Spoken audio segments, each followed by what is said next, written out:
All right, guys, welcome back to another episode of Beyond the Clutch. This is episode 4, I believe. I didn't have it ready. We are here with Barballs, aka Barry.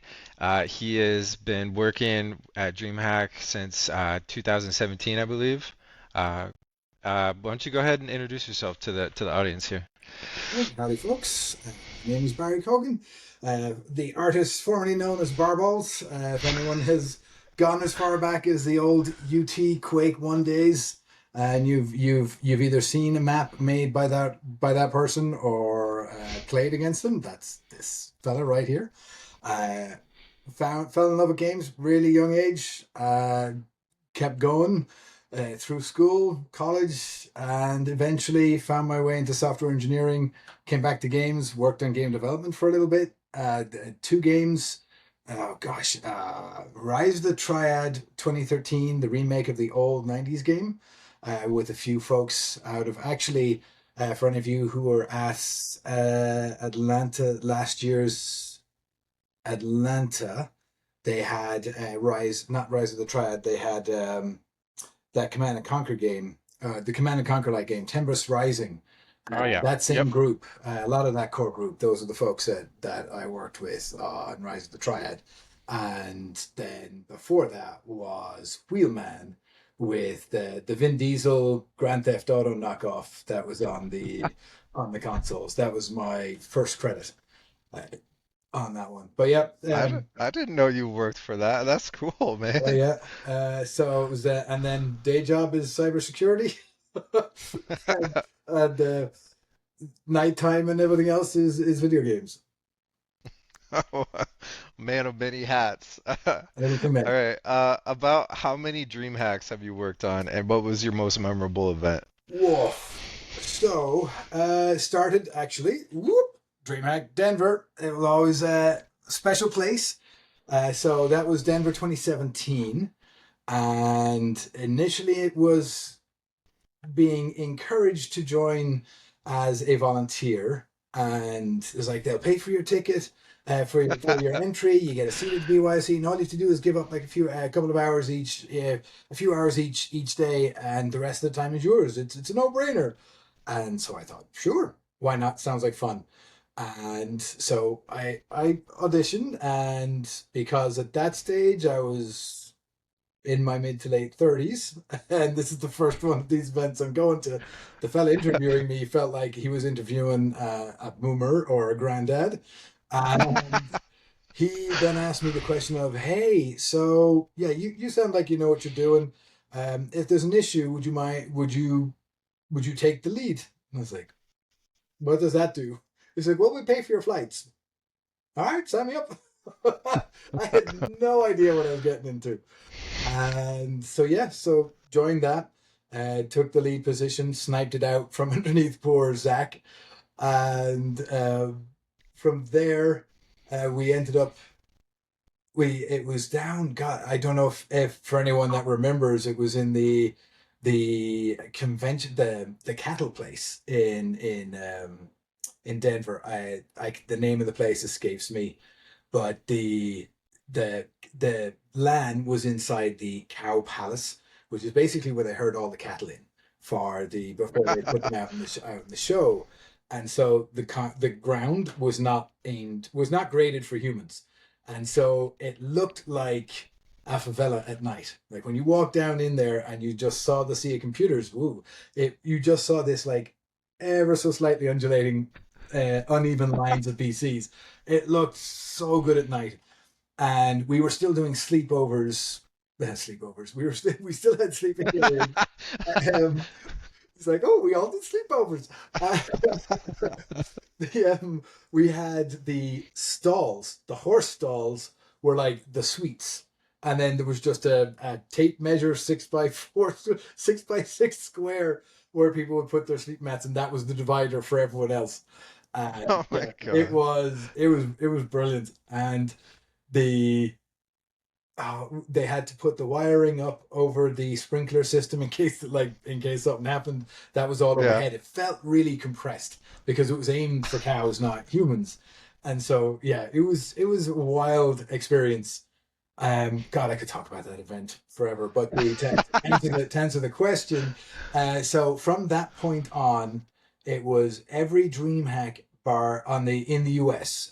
Didn't do any of the Canadian ones, but it was Anaheim 2020 was the first one that I missed, and that was for a wedding, so couldn't get out of that one. And this year's Atlanta 2025. Between it colliding at Halloween, which they used as coined as an event thing this year, but the had colleagues coming from abroad, so it was like, oh, we're here for these 2 weeks. Any chance you fancy going to a DreamHack? So yeah, that unfortunately wasn't going to work. So yeah, I don't know how many that was, but yeah, those are the only two that I've missed since Denver 2017. Wow. Uh, just so you know, the name of the place that it took place in was called the National Western That's it. It was Complex. an actual Western. I wasn't sure. Thank you. Yeah, Thank you. Thank you're you. welcome. And as for which was the most memorable, Yeah. oof, couple for different reasons. I know you're going to allude. You have there's a question regarding my least favorite event, Uh-huh. memory wise. That damn near drove me to quitting, and just saying, nope, I'm done. Like that's it, I quit.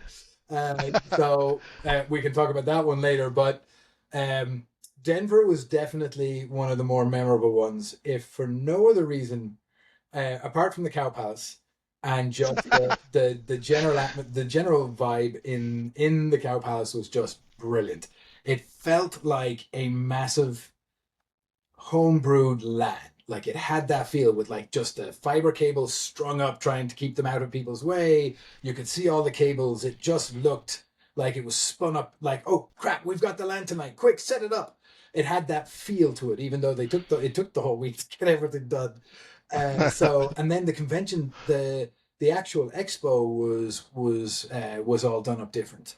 And they had in the main area where they would have there was the actual showroom, which I think was the where the not the rodeo.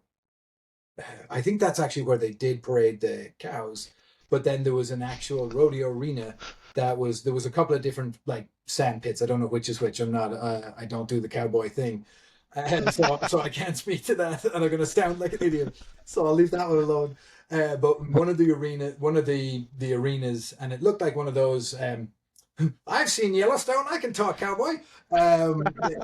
Like it looked like the space that a barrel racer would run in, basically. Like it was slightly smaller, big enough to get a horse around, but small enough that you'd have to be nimble. Okay. So that's where the main stage was, and so they had the players. And back then, we used to have the BYOCs. The main events would go play on the main on what would be now main stage on the in the DreamHack events these days. And You so mean like the winners from the BYOC would go play on the main now stage? yeah, the finalists will go play for That's most of the games. that is so And cool. for Counter Strike, it was I can't even remember the names of the teams. It was so that long ago, but I was there over like peeking because that's the game I was into, and I was looking. I was like, "Ooh, what's going on?" Peeking behind the curtain at the casters, and Matt Sunshine on Air. He was commentating with a colleague, and it seemed that on Saturday night that colleague either partied a little too hard or ate something that disagreed with them. Don't know which. I'm not gonna make any assumptions, but at about halfway through the first map, they were playing on Nuke, I think it was. Um, that Matt will say map one. I don't remember. I think it was. No, yeah. So that's it. Because I'll get to it. I'm already making myself giggle. But he halfway through, the guy goes out, and I see him as I walk back because I've just period. They weren't next to each other, so I had to traipse back and forth between the LAN and that venue and that the area where they were doing the recording. And Yeah. as I was coming back, I saw a guy just step out, and he looked like death warmed over. Like, when someone's that sick and they're just not, when you're like, oh, he's gonna pop. And sure enough, he just walked out behind the curtains, and all we heard was "Bleh." And I was like, oh, he's not coming back.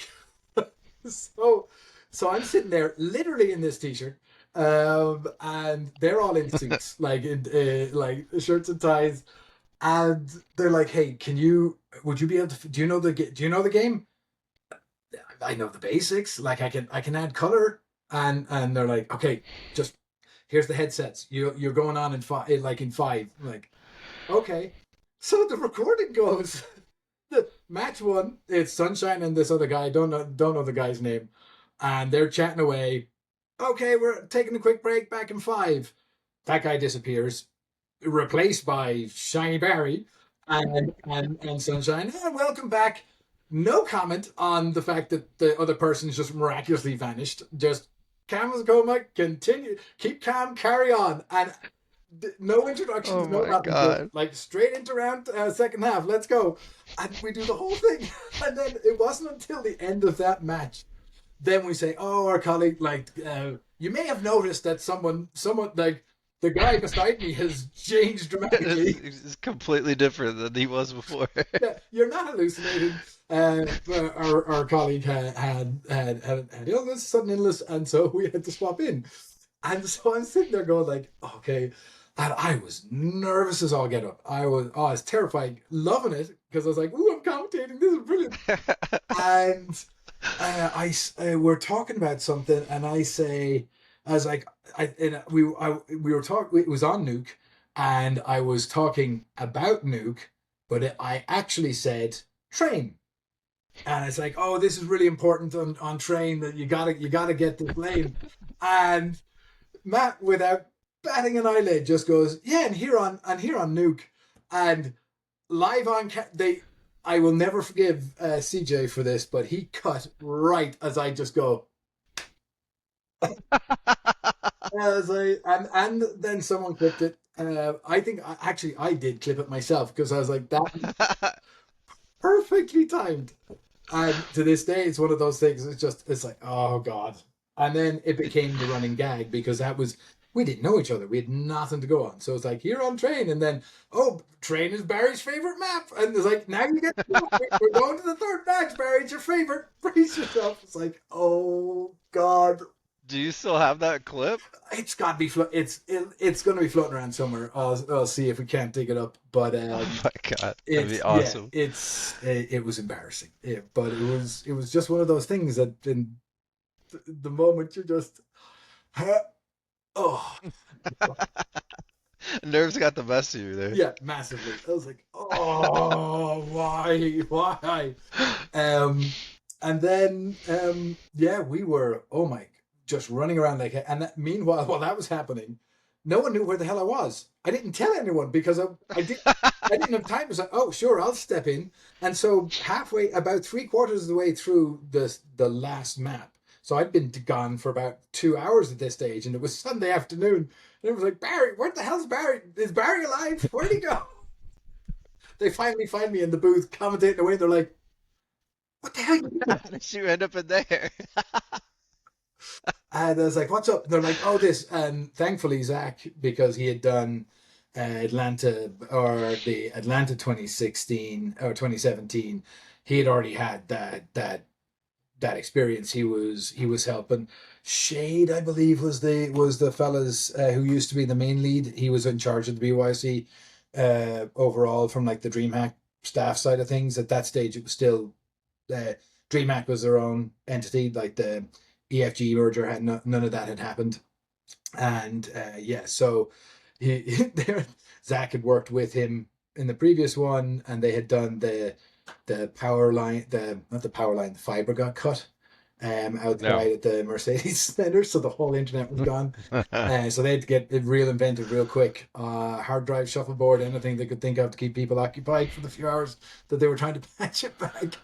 And yeah, so he had things in hand, but it was just it took them a minute, and there's like, oh, well, there you are. Okay, how long more is this going to be? Maybe 90 minutes. Like, as soon as it's done, I'll pop over.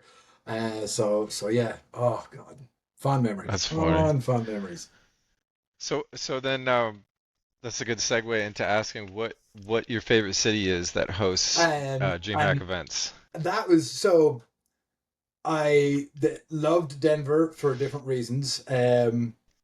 So Denver loved, Dallas loved, um, Atlanta loved, and San Diego loved. All of them had really cool things that were distinct and unique. But that's a cop out answer. So push comes to shove. Like if I truly had to pick one, Atlanta would win out. And as to why, I anyone from the DreamHack BYOC crew is knows the next two words that are going to come out of my mouth, and it's going to be Park Bar. That place just outside. So you leave the convention center and you walk. You go the route by the Mercedes Center or the Mercedes Arena, and that brings you down to that kind of I think it's called Centennial something, the park where they had all the stuff for the Olympics. That like green part. It's not a massive one, but it's right there. It's kind of, I don't know if that's actually downtown because I don't know enough about Atlanta, but like it's downtown for us. You have the convention center and then the arena The and arena, the yep. other stadium. But yeah, so we were, you literally walk to that corner of the park, and if you just keep going straight across, the park will be on your right. There's a bar tucked in there called Park Bar, and it is like, it's not a fancy restaurant. It's not a dive bar. It's just a good bar with good food. So I would walk over there, get the ribeye steak with the dry ass baked potato, and I don't know where the hell, and some people will remember this, where the hell they got the asparagus from. I shit you not, it was thick, like it was gigantic. GMO 100%. Like they were thicker than like two fingers together, like massive stalks. I was like, okay, would you like some steak with your asparagus? The sticks are monstrous. And That's funny. but yeah, so you get that, and it was 30. It was 20 something for that, and it was a decent like 12-ounce steak. And so you don't find those prices, especially in a bigger city, I would say almost ever. And so I was like, oh, this is either going to be absolutely terrible or it'll be really good. And so the thought process was, well, let's see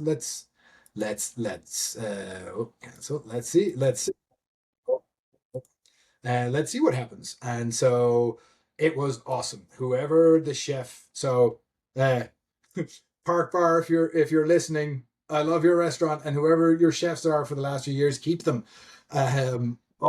Like perfect. You ask for medium rare, you get medium rare. It was always the right doneness. So good. And in one of the first of many tangents, um, when you talk to an Irish person, uh, people usually have a story. In general, people usually have their story. It starts here and goes, finds a nice main event, and then tapers off nicely and ends.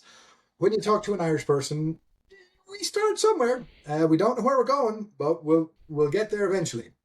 And so enjoy the next roller coaster of however long we're talking. And so and I've already lost track of where I was. We're talking about what your favorite city was Oh no, that no, hosts no, DreamHack events. the steaks. Oh yeah, so that was Oh it. yeah. The ribeye, right? So, or not ribeye, New York strip is notoriously finicky. So like the ribeye is very forgiving because it's so like it's so marbled and everything else. A New York strip, because it's so lean, will go like not done, not done, not done, not done, perfect, burnt. Like just goes Mm. whoop, and 100%. then Yep. immediately then turns to a weapon. And so they had it nailed every time. And the steaks are all like largely different sizes, especially when it caught wind and everyone go, all right, we'll do Park Bar once to keep Barry happy. Then it was we'd have like five of us would get it. But They also had so if you spend $50 at the restaurant that's not on drinks, they have a wheel that you spin at the bar, and it had buy one get one, shots for all the bar, for your table and the bar, and a whole bunch of others, and like different types, different horrendous concoctions. The 3-in-1. So if you got the buy one get one free, you could literally get three different types of drinks together, and it's big giant Oh my sippy cup. God. And oh god, nuclear powered would destroy you. But I mean, for a cheap night out, you get your butt over to the bar early, flonk yourself at the bar, and then just slowly munch on your food and get a big old glass of water and just sip on it, because free stuff will come by like on the hour, and some depending on how busy it is, the shots at the bar, despite being just one option, came up often.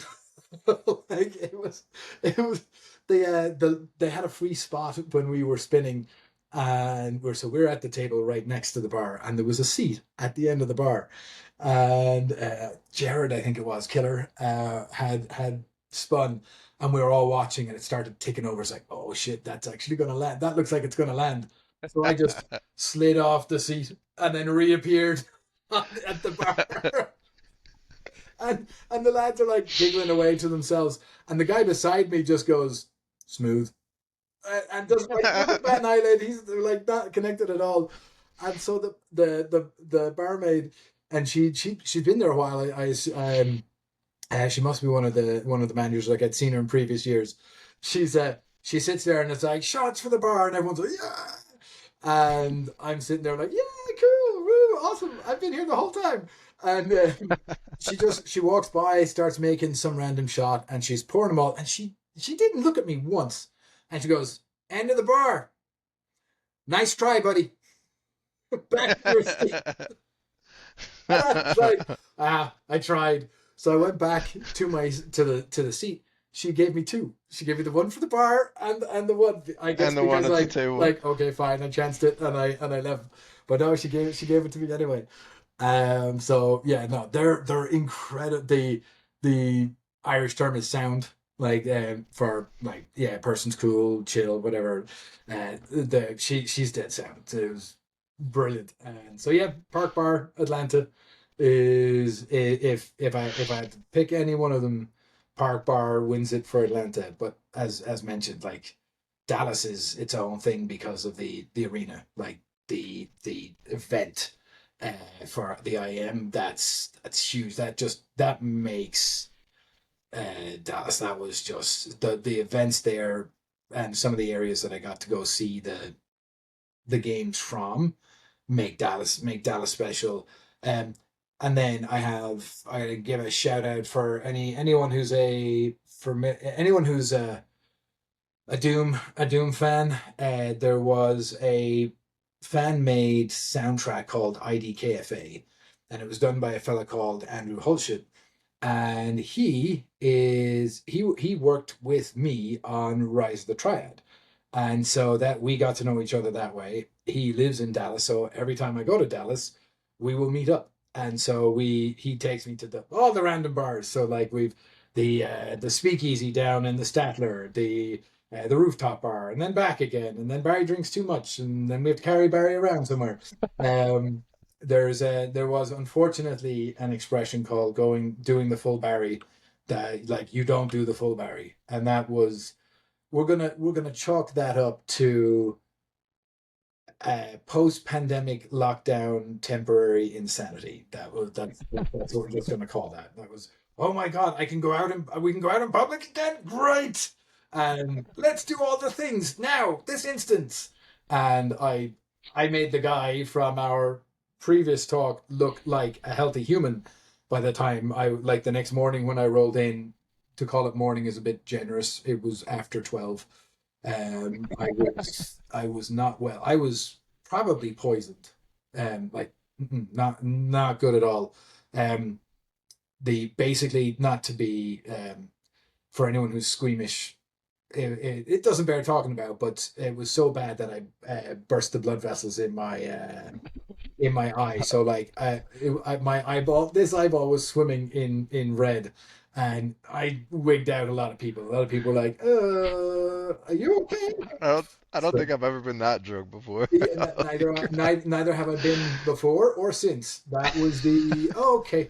But when we went a little wild, and then we went, yeah, never doing that again. Because the basically so that's going full Barry then, that basically, is was what what you're was saying. coined, yeah, going full Barry. Oh my God, I love it. So yeah, so that going into town and chilling with Andrew. That's kind of that was the draw for Dallas. So if I had to pick it because of like friendships or acquaintances, Dallas would win hands down. And then San Diego was just cool. San Diego was like the perfect time of year. It was really nice. The Gaslight District is awesome. The venue was mint. Everything worked really well in San Diego. San Diego is probably the one of the most hitch free, or one of the smoothest events. Like everything just clicked, everything was ready. And that makes sense because they run Comic Con every year, and that's the entire length of the thing. So the convention center staff knew what they were getting into with the nerd picture. Is there any And chance that DreamHack goes back there? I mean, no, I don't think so. Um, with the way things are going, I think we only have the one this coming year by the looks of things. And I mean, we know the why is because Dallas was in need of refurbishment. Like you could see It leaks was it last it was pretty bad yeah. when we were there, Like yeah. and again, no fault to the convention center staff or or any of the event runners. It's just it's an old ass building, and it was in need of repair. So to move it to Dallas or to move it to Atlanta is interesting, but that I doubt they're gonna. It doesn't look like there's another one on the calendar for the US. So it looks like it'll be just Atlanta summer, and that's it. At least going off of the current calendar. So we'll see. So I don't see it going back to San Diego unless they increase the number of events, because there used to be it started out just Dallas and Atlanta, and it was Denver, which covered the kind of it was the three coasts, like you east, west, and central. And central being the one that would draw the European crowd over because of the IEM and flight. stuff like that. So it'll Yeah. be curious. I don't know where they're going to fit it. Like that arena is like Katowice or the IM Cologne. It was distinct. Like that Yep. arena was very cool. And when that was full for like the semifinals or for a good game, oh, this that just gets the blood pumping. It's like that for any Formula One fan. It was like Lewis when he was in I don't know if it was Abu Dhabi, and they brought out the old 2010 car and sent it around the track, and he was being interviewed, and he was like, oh, like just the sound, and you saw that in his face. He was like, oh, I missed that sound. Like, and like that was what he grew up with. That's what I grew up with listening to, and you don't realize how much of a difference until you hear the cars next to each other. You're like, holy crap, they're night and day different. So yeah, it's Dallas has that kind of distinction to it. So it'll be, personally, I'll miss it. It'll be curious to see what happens. Will they go back or not?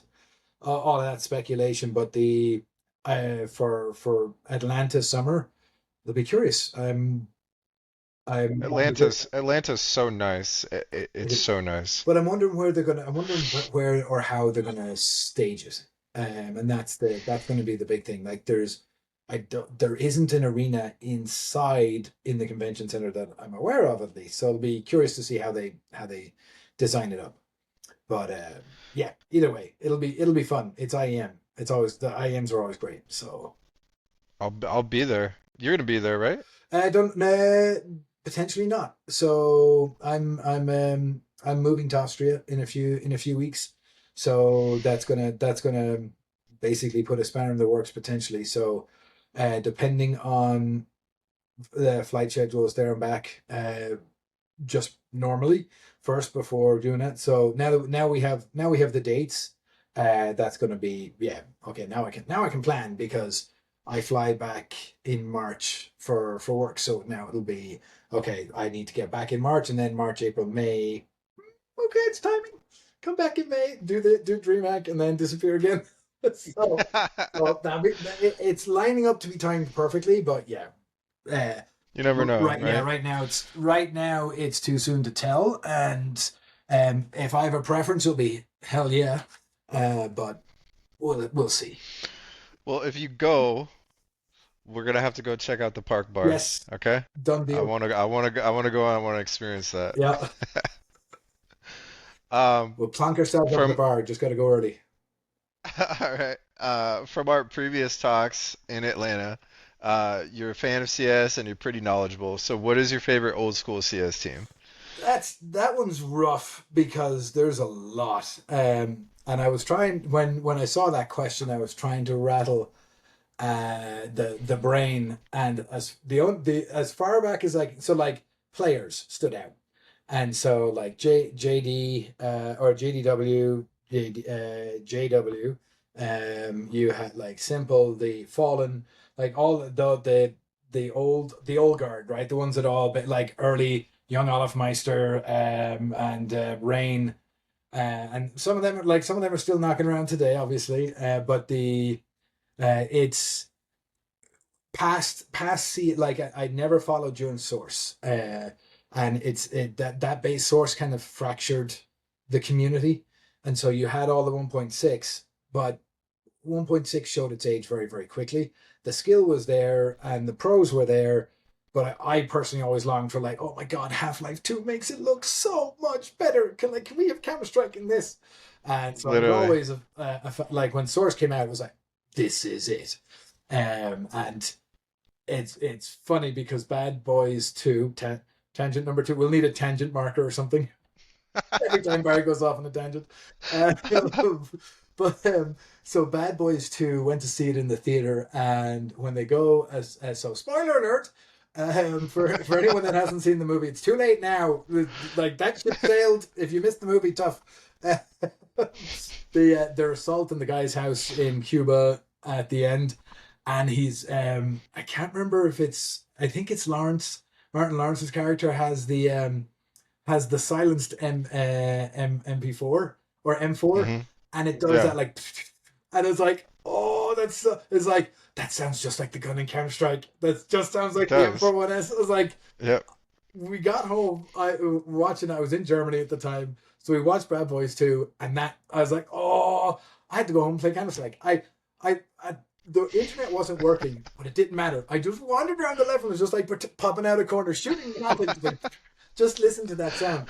I know the gun was got like has been, oh, that's had a love affair with the damage, but the sound is just that's chef's kiss.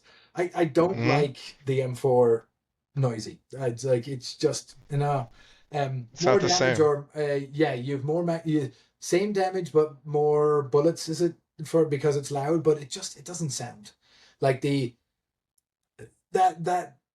AK, the silenced M4, and the op, like nothing makes a player crap their pants than the sound of an op shot. To this day, that like people are triggered by that boom. You're like, "Oh, okay, I'm It's still true. alive. Is my Yep. health okay?" Like there's that. There is it is panic inspiring, and it's no other game like Fortnite, as popular as it is. There's nothing equivalent. Like there is no equivalency to that.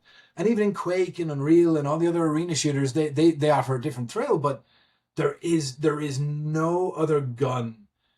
Maybe actually maybe one, but from a different perspective. The shotgun from Doom, the double barrel shotgun, just whoever Sure. sound engineered that one, I wouldn't be surprised. I never looked it up, but it wouldn't surprise me if the guy who did the shotgun from ID ended up it was the guy that did the audio for the op. For Valve. But Yeah. yeah, for that, like for those guns, because they are just perfect. And like when you hear that, you're like, you duck, you flinch, and yeah, you're like, oh god, he missed. I was like, oh, you got tagged. Oh shit, oh shit, oh shit, hide. And there's no healing, none of that bullshit. Now you're going on 2 health. Do better. It's like, yeah, good son. And yeah, it's like you feared for your life with that. The the scout though, what it did do was make the scout sound so wimpy by comparison. And that gun looks great and is a cool, and in the right hands that thing is lethal. But still it sounds like, oh, I got to take my little pea shooter. It's like, no, it'll still take it out. But yeah, it's not as yeah, just the art just overshadows everything. Um but yeah, so the in terms of the players, so back like those days, definitely like individuals stood out, and primarily, this is gonna definitely date me. Have you ever heard of the site Pure Ponage? Of course, Yeah, with Jeremy and Kyle and everything like that. yeah, the frag video site, and that's I wouldn't. I don't know if they still own the URL, so I'd be wary about going there these days. Might be porn or malware or God knows what. But the YouTube kind of killed those frag videos. But that was the back then. It was frag videos that were these more the stars than the games. And so It's you true. have like all the like insane kills of like Fallen going like 5K, like just stacking at the door of not Inferno. Whereas there was a map, Those two. um Dust, yeah, no, not Dust. It wasn't Dust 1 and it wasn't Dust 2, but it was a desert style map and it had just the random one of the random half open doors.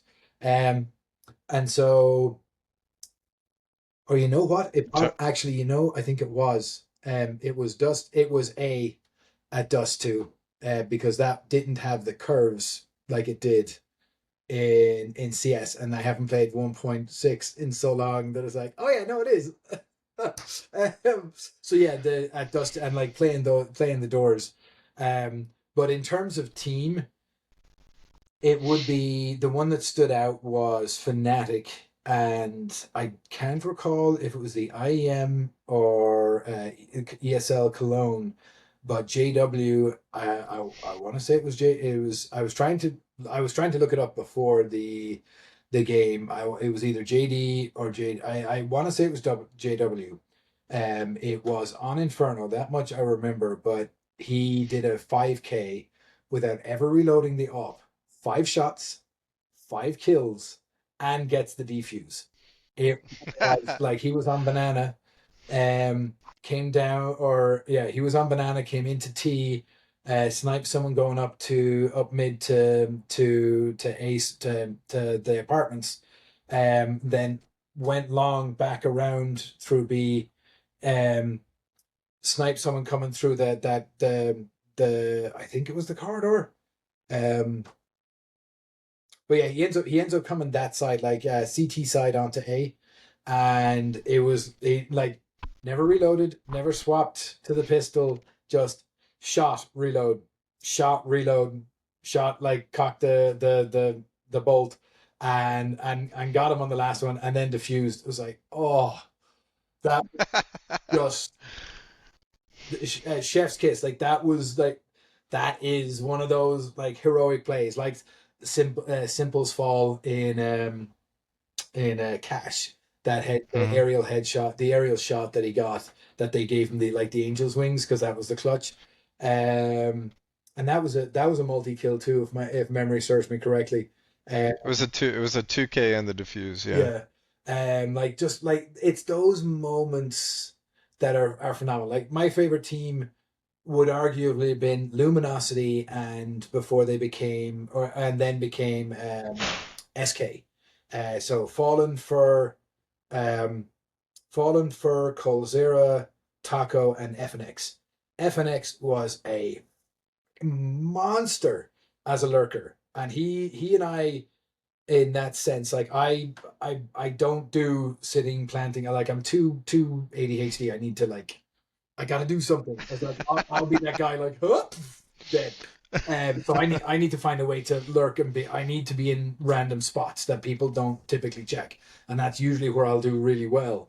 Um, and then yeah, so like and FNX, I don't know whatever happened. I know there was some form of drama or something or other, but he would either do terribly or holy crap. Like he'd have three of them down in one instance before they even realized, and then they'd finally kill him, and they'd be limping around, and the rest of the team would just clean up. The other teams, the other members never really needed to pop off.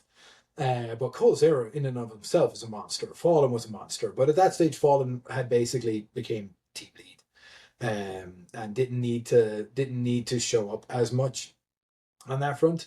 But yeah, that they were, I think, the pinnacle of that like that Fallen's group, that iteration. I still have the nuclear yellow T-shirt with Fallen, Fur, Colzera, FNX, and Taco. But I don't. It wasn't Taco actually. Was it Taco? Yeah, it was.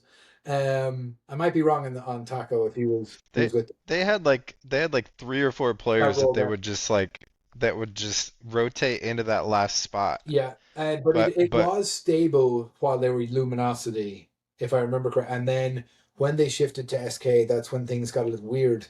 And then yeah, they started looping out. And then basically the whole thing disappeared, and then they came back oh, briefly.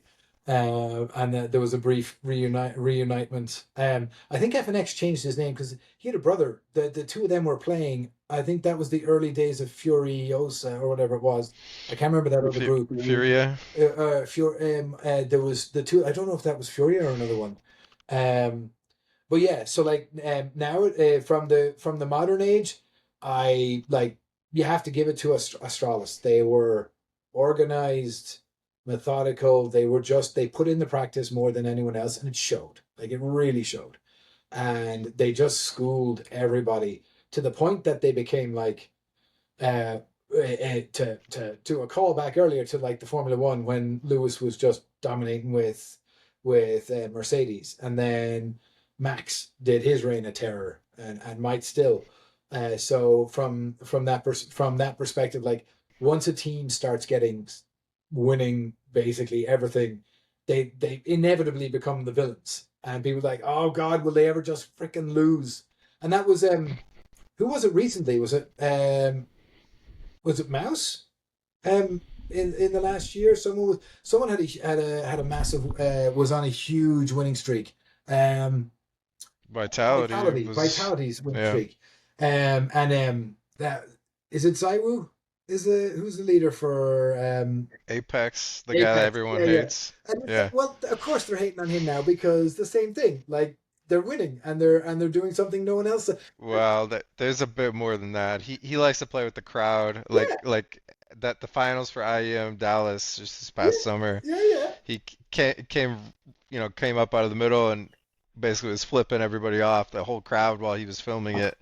So he's got great crowd work and stuff like that. The But there was a brilliant moment in I want to say it was Dallas where I can't I don't recall if it was Team Liquid, but basically they started playing to the crowd like to get the crowd to shout like, oh my God, he's gonna do it, and in the hopes that the other team would react, and they did, and then he managed to double bluff them with the crowd reaction, and oh, that was so good.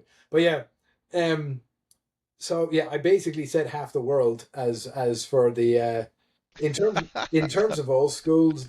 So old school team.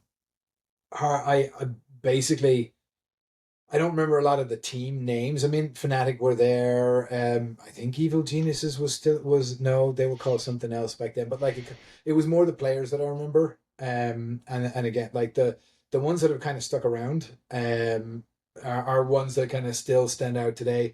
There was a couple of others whose names escape me that if I ever saw the frag videos, like, oh yeah, that guy, because they were just insanely good with either the deagle shots or like just the AK control, and that allows us to close out one of the other tangents of the shift It was after doing the running around like after the Bad Boys 2, against literally nobody because they didn't have bots.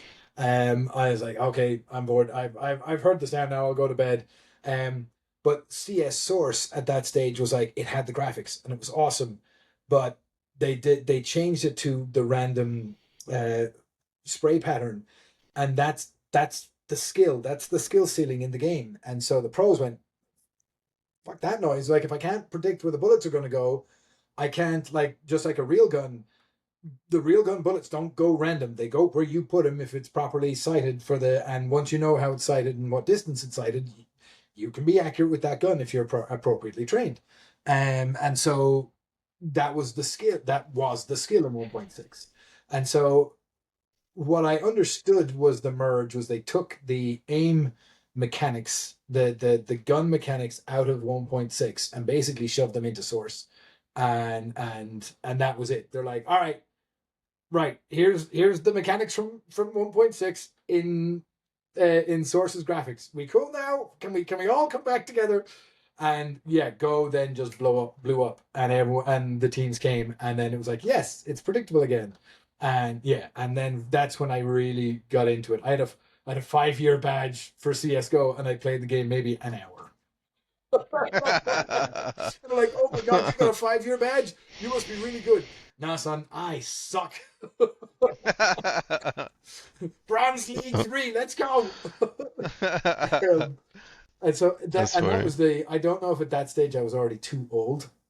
Because with Twitch shooting, you need to have those reflexes, and you've got to have that like mechanically down. And I've always maintained, no matter what FPS game you play, there are only two types of guns that exist, and that's your hit scan weapons, which is if your crosshairs on the guy, and the network gods allow that your packets arrive, you will hit him, and assuming no network issues. The other ones are your projectiles. So basically, the bullet travels, and so that's your rocket launchers. That's anything that the bullet has to get from A to B, and then you're using prediction. And so everyone's like, "Oh no, you can't just go from Quake to Unreal or to Counter Strike." And I was like, "Yeah, you can. It's just like any professional athlete. If they're good at one sport, so." Michael Jordan notwithstanding, yes, let's go to golf or baseball. You're a gifted athlete, but you need more practice. Like, it's just not it wasn't the right sport for him. But on that, like, that notwithstanding, if you're doing something similar, same kind of mechanics, it's much easier to learn if you know how to move. Yeah, granted, you won't know all you're not going to know how to do the strafe jumping in Quake, but that's something that is a mechanic that's learnable. And then it's like, okay, but if you are a good shot with the op, and you go, this is the op for Quake, aka the railgun, you'll one shot everyone. Like, bink, dead, bink, done, excellent, and then go on to the next. It's like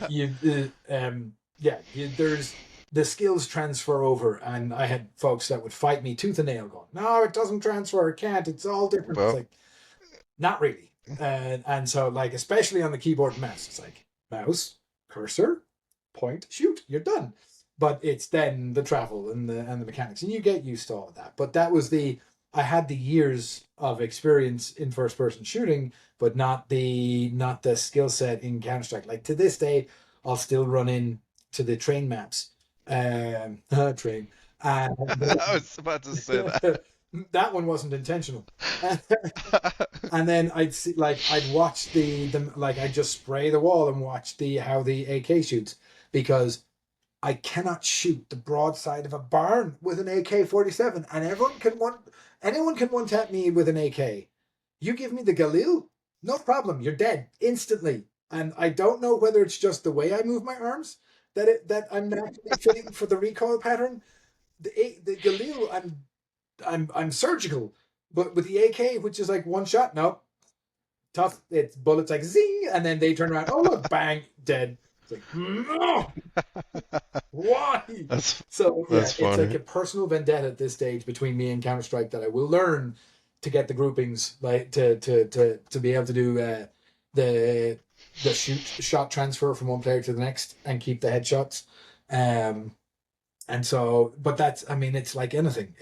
There's no quick and easy way. It's just you got to put in the work and the time and effort. So to all you young whippersnappers who want to be the next like millionaire playing first person shooters, go practice aim maps and go learn that skill and apply it. Sure. Or Um, just be like Donk. I yeah, was gonna say that right. another, He's yeah, insane. he's insane. I don't think we've ever seen talent like that before. Yeah. Honestly, I'm not even Well, kidding. here's the question. I would love to see what he does behind the scenes. Like, is he sitting there doing it? Like, is that it? Is he doing the work, or is he just naturally gifted that he's just like me with the Galil, that the way he moves and the way everything's configured, that it just like it's naturally like there's that instinct, there's that natural talent, but then that only gets you so far, and then the rest is that like okay the IQ that goes with it that develops over time. Like he held um, his posture or composure on a live stage at that age is like that is. That's what I'm saying. Where's he? Like we've seen. Where's he from again? Is he Eastern Bloc? He's Eastern Bloc. Yeah, I think he's just Russian. I think If he's if I actually Russian, God, I'm gonna piss off a few people here, but that like dour attitude, like this is normal, um, that kind of like that attitude, and that like, yep, nope, we're going, we're focused. Yeah, the Russians have that down pat as a uh, stereotype, whether it's true or they make the perfect Counter-Strike players in my opinion. not. Like it used to be back in 1.6 it was all about the Swedish, like the Scandinavian countries, right? And Yeah, even in the beginning of Go. But man, I'm so fascinated how Russia and Eastern Europe as a whole can just churn out these players. It's insane. miserable weather, miserable expectations. They live and play games all day, every day, for enjoyment. So, so you're saying Russia is the Arizona of Europe, Yeah, basically? only it's dark and damp and wet. But So coincidentally, another Russian player, Anton Cooler. So for anyone from the yeah, Quake days, Cooler was one of the like peak Quake 3 Arena, onto Quake Live and everything else players, and he started playing I think when he was 15, and just he had that eye, and the nothing. So for those of you that will never know because arena shooters are basically dead, there is a sick satisfaction that you get that has yet to be replicated in another game, where you see the guy running and you go like, I'm going to put the rocket right there, and then I'm going to switch to the AWP equivalent, which is the railgun, and aim it over here, and you're just going to get bounced and do right to my railgun and pop you out of the air. It's like duck hunting. It was just it's like oh, or you bounce the guy up and throw the other rocket, or you chuck a grenade and you blow him up with the other rocket and he falls into the grenade. Oh God, like just sounds like Mousetrap or something oh like yeah, that. the kills that you can get in Quake. Like I would for the in our friends group there was a few that were I got schooled very badly, but in our core friend group, I was one of the better ones. And so when I got into a role or in the zone, in the flow state, as it were, I would be untouchable. It's like, yeah! And then someone would come look over my shoulder and I'd screw it all up. Like, damn it, go away. And it was wild, but the we were playing. I arrived in college, and there was a guy. His name was Sarv, Indian origin. But he was like big. He was one of the big gamers. He was a year ahead of me in in college, and they used to go play Quake. So they would break into the machines. They would find out the admin passwords, of course, because they're computer software engineers are learning to be. And then they would basically install Quake on all the lab machines until they got wiped, and then they'd rinse and repeat. And so, for any of the old, anyone from the cybersecurity space watching, that's you're talking like loft crack days, like early, before it became Kali Linux. But they well, I don't know why they even bothered, but they would go to the library, like the main university library, and go and steal the SAM file to go get the local passwords. but it was always Everest. Every year it was the same content. I don't know why I never tried it. Like, oh, we got the file, we're gonna crack it, and then the password dump will be Everest. It was like, wasn't that the same as last year? Yeah, yeah, it was. It's like, why didn't you try that? But Command and Conquer, Red Alert 2, StarCraft 1, and we'd move from lab to lab. So we'd hijack the business school, we'd hijack the computer science, the library, the school of engineering. No one ever touched the computer science labs direct. So it was basically like, don't shit where you eat. Like, go mess up other people's computers and go take up their space. It was brilliant.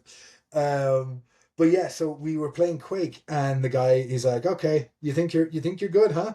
And I was like, I'm like, I thought I was great because I was the best of my group. And he's like, "All right then, fine, let's play." And I never saw him. We were playing on Q1DM2.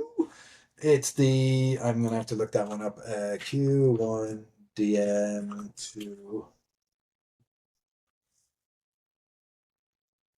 Is that the? I think it is. Picture.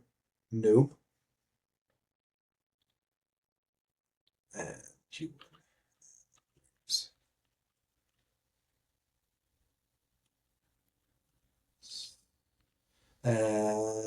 There it is. It was the Bad Place. The name of it was called the Bad Place. But oh my God. So this had lava. It had lava on the bottom floor, and it was one of those like it had a central arena, but they were like three tiers. The teleport on on one side it was the dead end where there was the mega health, and then on the other end was a teleporter that would take you to the top of the map. Like it was very. If you knew how everything, if you knew the teleports, and you were the up player, meaning you had control of the armor, and you had a proper health stack, you could control where the other player not only would spawn, but then basically have all the grenades ready so that as soon as they press space, they would respawn and die immediately. And that's what happened to me. I was like, "All right, where are you? I see you." Rocket to the face, and then it was like, "Damn, okay, I'm gonna get you." Hit respawn, and I heard ding, ding, ding, ding, ding, which is how those grenades sounded in Quake One. And I didn't even have a chance to look down. It was a boom and gibbed. It was like, what the hell? Respawn, dead. Respawn, dead. It's like, okay, five, four, three, two, one. Respawn. Okay, I saw the explosions. Like, shit, he was on that too. Bloody hell! And then he'd pop back down, kill me right on the spot, and without giving me like he knew. He was like, "Oh shit, you cheeky, you're learning." And he went and then would slaughter me, and he knew from the audio cues whether apart from like the pop-up message that would say like you frag barballs or whatever, um he would know based on the explosions and the sound the character made whether it was effective or not. So I was like, yes, oh my God, I can get free this time. And I'd start to run to the nearest health because it basically had nothing. And I would see the rise like, oh crap, crap, crap, crap, bang, dead. Oh my Oh God. my God, it was the most frustrating game of any competitive game I have ever played in my life. And he was that good. And it turned out he was the Irish champion and the like European like second or third at the time. And so yeah, of course he knew absolutely everything and knew how to bunny hop. He could basically kill himself with his own rocket because he was able to get from one side of the map to the other so fast that he outpaced the rocket.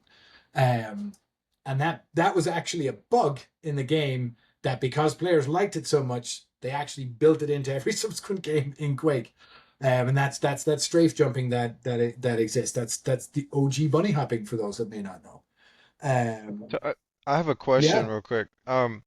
Fatality, did he play Oh yeah. Quake or did he play Unreal? He played Quake. He was a Quake player and a very good Quake player. Fatality versus Cooler was one of the was a fun match back in the CPL days.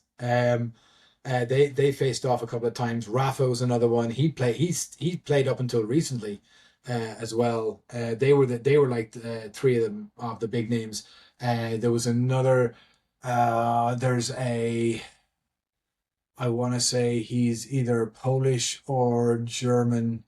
De Hang it was another great one. Like there was just they were like the arena players are they would poo poo all over any of the CS players just because it's like so as much as I like to rag on Fortnite, there is a skill set in Fortnite that has not been seen in any other game previously, and that's the ability to build and shoot at the same time. When you watch someone that like is on it, it looks like a mess when you're looking at their screen. You're like, what?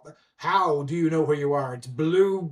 It's this happening. Like you can't see anything. But they seem to know where they are because all of a sudden they'll just go bloop, make the wall disappear, fire, put the wall back up, and they kill the guy. And you're like, how did you know he was there? Like, he's got the Yeah, we. whole 360 to be coming around. Like, either Uh, your sound cues are really that good in young years. I mean, that's always a possibility. But oh my god, so that skill set is the skill ceiling for building and shooting Fortnite is damn near limitless. Like that is, or like I don't think attainable by many. Even all the players like you take Ninja or any of those that were whoever there's that kid at the moment. I had no idea who the hell he was. So Clicks. Talking about clicks. uh, He was in Dallas this past summer. He had like a big expo in the middle. was that is that the fella then that they had the young blonde haired fella? He was I think he was blonde haired. He was at the Lamborghini booth and everyone went to go see him. Okay, Yeah, yeah. my son got his autograph. He's a So huge fan of him. I was so at the we were at the BYOC and these kids were going absolutely bananas and the dad was like, "Oh, I've got to get this," and I thought they wanted to go see the Lamborghini, and I was like, "Look, I'm heading down that way. I can escort them if you'd like," and he was like, "Oh, like is that okay?" And like, "Yep, no problem as long as you're okay with me having like." Access to your children, which Yeah. like that was potentially a question mark. And so it's like I had to like I was staff and I was on duty, but it's like I don't mind doing it if you're okay with me being chaperone for the kids. He's like, do as he says. Like, all right, okay, all right, boys, let's go. So they go run, and I thought we was like, hey, we're just trying to get a picture of the car. And so we get right up to the ribbon, and I push through everyone, and they're like, oh, there he is. And I was like, oh wait, you're not here for the car. No, no, we're here for this guy. And I think they did say click, whatever his name is, but Clicks. clicks. And I was like, Yeah. who, who is he? I was like, I'm old. But I mean, I have very little in the Fortnite scene, but that kind of, so that notion of having someone at that skill level is he famous because he's on YouTube and there's a whole bunch of kids watching, or and he's just a streamer and makes like, oh, I make witty comments as I'm playing kind of thing, or is he actually that good a player? And that was the thing I He's didn't. extremely good. Okay, He's extremely good. because there's all those like the way depending on how they market themselves. So the was he more influencer or was he more player? So it sounds like he was more player. But yes, He's been compared to Shroud the way that he aims and everything like okay, that. okay. Which yeah, funny. Speaking of Shroud, right? There's another player, and Shroud is actually a perfect example of the skill set transferring over from game to game. Actually, Shroud is like He's there you go. QED, go Shroud, problem solved. Because you put him in the he's game. literally perfect in every game he Yeah. plays. Even I don't know if you've seen him play Arc Raiders. He's even good at that. And that's not even first person shooter. No, That's a well, third person but shooter. again, just because it's over the shoulder, if there's a crosshair and you're shooting, you've got a little visual distraction going on over here, like whoa, whoa, whoa, whoa, but you're focused, like you're laser focused on the dot on my yellow ass forehead. Um, but like we're gonna start a rumor. Shroud is hacking. It's he's it's been said by a lot of people before. I he's don't so know. good at every single game that there's. He's sitting there with that. Have you seen that? There's this thing you can stick on your monitor now that auto tracks your. That basically is a your. I don't know what it does to controller, but it adds the tracking and puts your crosshair on the thing that's moving and tracks. Really? It's called Um, oh, that's going to be the wrong thing. It is called a. I probably should. I'm not going to say the name because we'll suddenly have a bunch of kids at DreamHack with this thing just sitting on their monitor. Um, Right? where is it?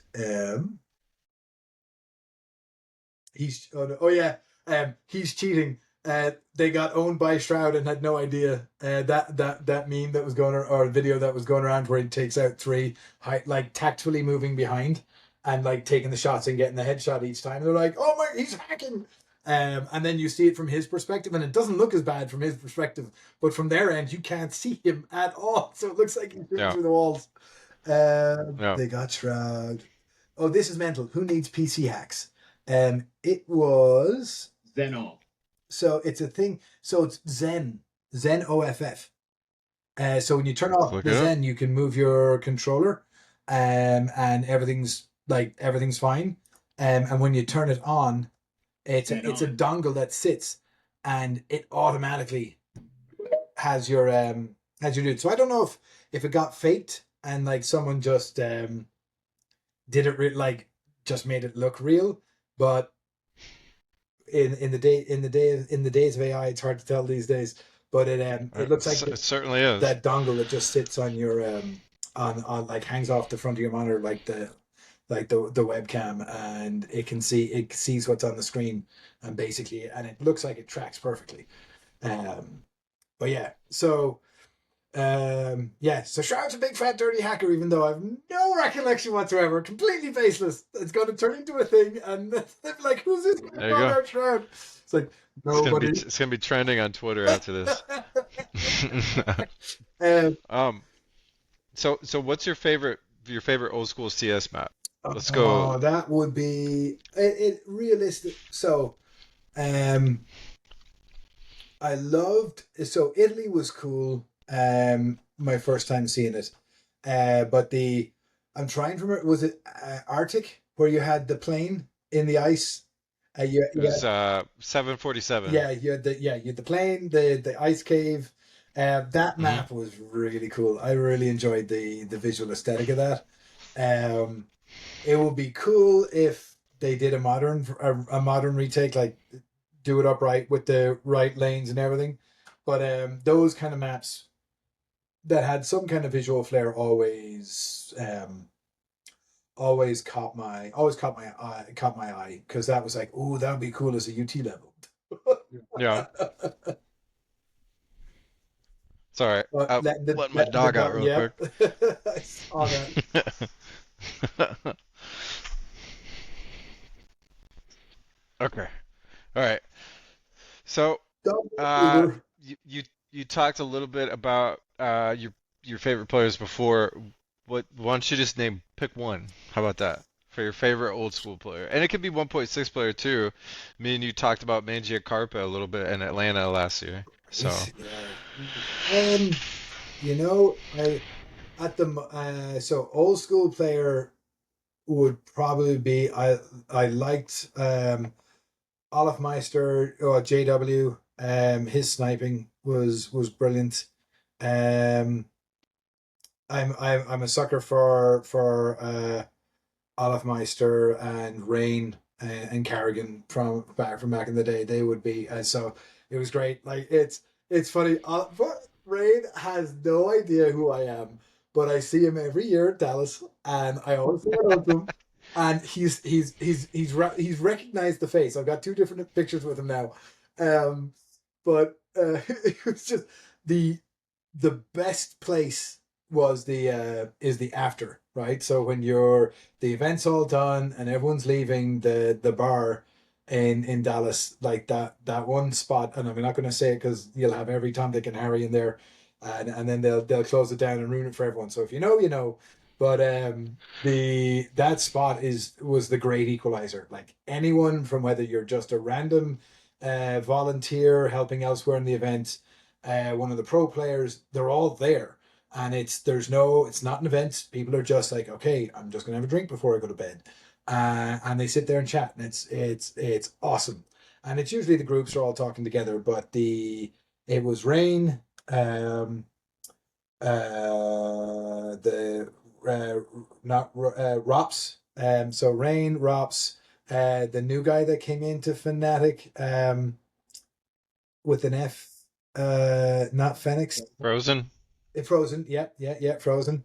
So they were all sitting there, and they were all like they're having a chat, and I don't know how the hell I ended up at the table, but they were talking about pizza, and I'm just sitting there like listening to them, and then I was holding this flag, and Kyle, one of our dearly departed from DreamHack staff, was he had huge Counter Strike fan, and he had this flag that had because he'd been to all the other events. So he basically at each of the events he made sure that basically that flag was signed by everyone, and I do mean everyone. Fallen's on there, Simple's on there, Rain's on there, all of my so every team, every player, all of them signed. And so I was like, "Hey, you seen this? Have you signed?" And I pretended the flag was mine. Um, have you signed my flag yet? And he's looking at me going, "I've never seen this motherfucker in my life." I was like, no, and I says, "I'm pretty sure you might have." So we wrote out the flag, and it had CS, and it's a white flag, and all the signatures was like, "Oh yeah, no, there you are." And his eyes like just was like, who the fuck are you? Like, how do you have this? Like, he was like, did I just meet Neo from the Matrix? Like, what the fuck? I've signed your flag, but I've no recollection of your face. Like, did you inset me into something? And it was funny. He's like, oh yeah, and there's. And he's like, holy shit, you've got. What? And even he was geeking out over all the names that were on it. And I was like, yeah, we're just gonna keep this in a safe spot. And he's like, dude, like, and that there was something that just clicked. He's like, who is this guy? Like, is he one of the? Is like, I don't know what was going through his head, and who knows? I doubt he'll ever see this, but it'd be funny. It's like, oh, we got an answer. So, the following year, so that flag was actually destined to a fella, Steve, and he heads up all logistics for on DreamHack, and so you will have likely seen him in when you're wandering around the events. There's a guy in neon yellow head to toe, or neon orange head to toe, like the high vis, full high vis. That's Steve. And if it's not Steve, it's oh, I'm blanking on his name now. Damn it, if he sees it, he'll kill me. But there's two of them that would always dress up, and they'd usually try and both be color matched for the event. And so that was their thing. There's tons of little like inside jokes amongst Dream players over the years. I'll touch on mine at some point because it's a little stupid, but it's very funny. But it involves a lot of ripping. I'll just leave it at that as a like a woo, tell us more. But the what was it so Steve is massive Counter Strike fan, and so Kyle had gotten him this flag. Kyle had left the flag and his Visa card at the bar, and I'm sitting here looking, going like, oh shit, that's a Visa card and a wallet, and I pick it up and I look at it and it's like, oh, that's Kyle. I was like, hey, wait, Barbie. I was going to like hand it over and just say, hey, someone left their stuff, and was like, never mind. I know exactly who this is. I'll give it back to him. And so I pocketed it, and so I found him, and he was a little gone, and I'm like, this is the dream hack after the Dallas after going full Barry. And I was like, can I get a 2 pints of water? And so the barmaid happily obliges, even though it's after hours because it's water. So it's like, yep, here you go. So I down mine, and then I go find Kyle, and I just shove the drink into his chest and say, drink. Drink it. And the entire, like, all the other crew who remember Barry going full Barry from the year before, like, oh, if Barry's giving you water, you know you fucked up. That's funny. And so I held on to the flag, because I didn't want to, and I had the credit card, so I gave that to his roommate and said, "I'm entrusting you with this, and I'm taking a picture of you with it because I don't want no responsibility for this thing. Give that to him in the morning." And so that was all well and good, and then the flag. I held on to it until I could give it to him in person because I was kind of hoping he'd forget.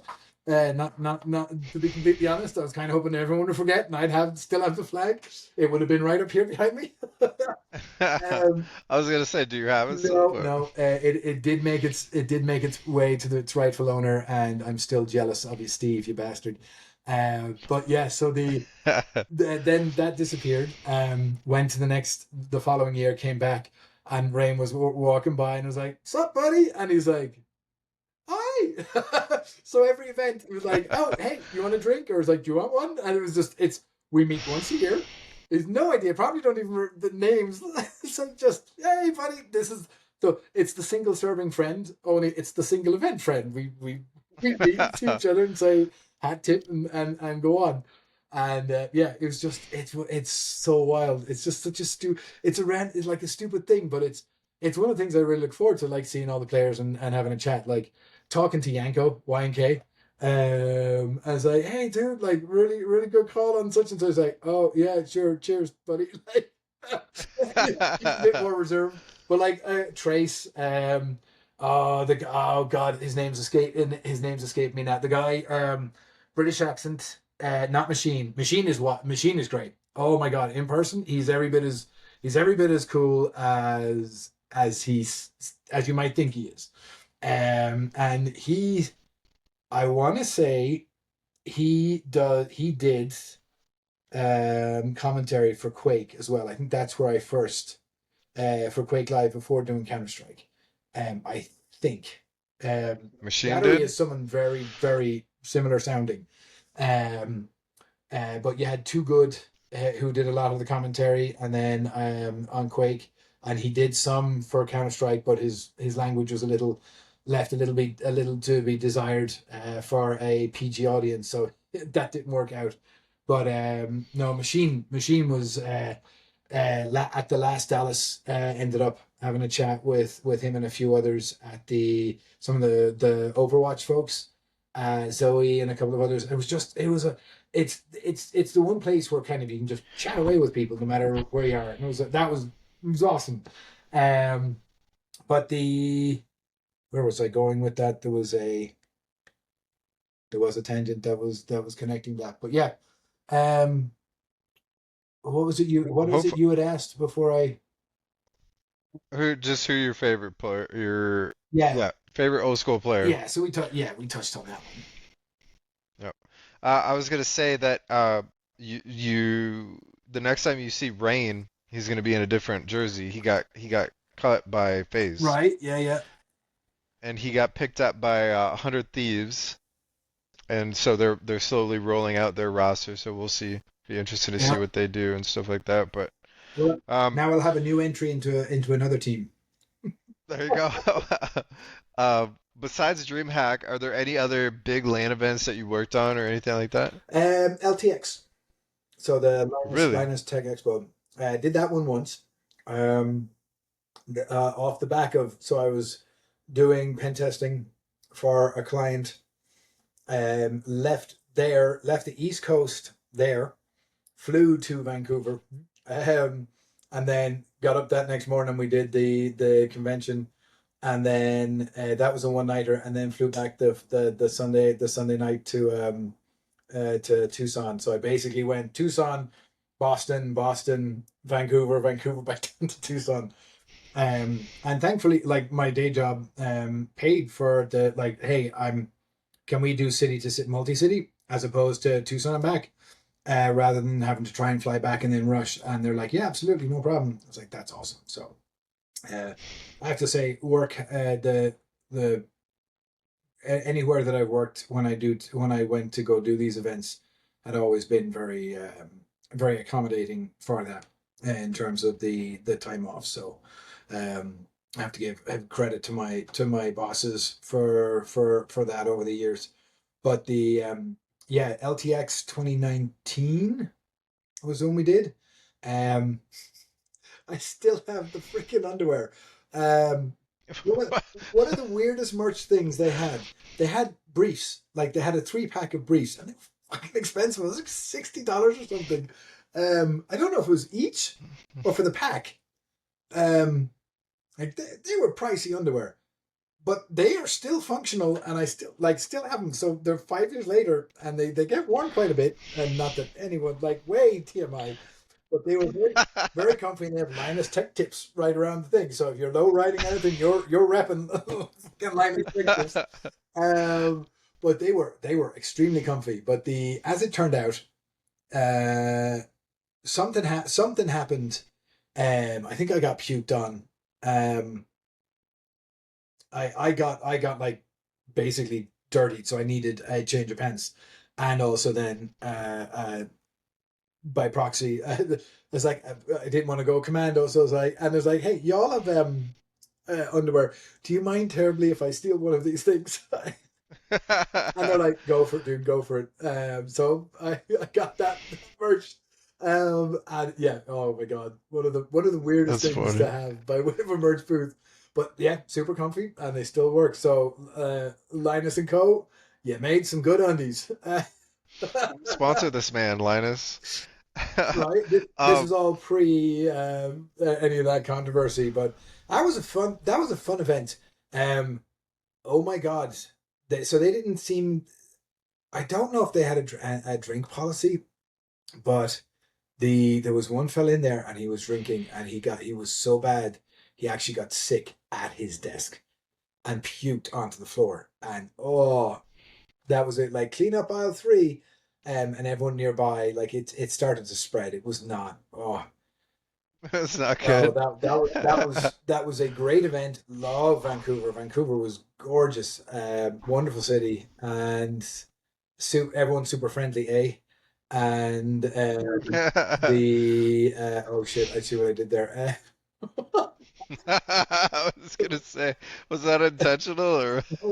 Um, the what was it? Yeah, so it was brilliant. And then poor Linus at the very end, when we're all tidying up and we're putting the pallets away, he's plodding down in his sandals. I was like, dude, I never got a photo. And she's like, oh God, really? And I was like, here, let's do this. Let's do the back of our head. So I have a picture of him and I with just our backs to the camera. And then he did Uh, great. He did turn around. We got another one together. It was grand. But no, they were all super nice. It was a great event. Ran really cleanly, save for the vomit. Um, and then you had that the other guy, kind of tall guy, looks like if you were stretched a little taller. Um, okay. Same beard, has same kind of eyebrows as you.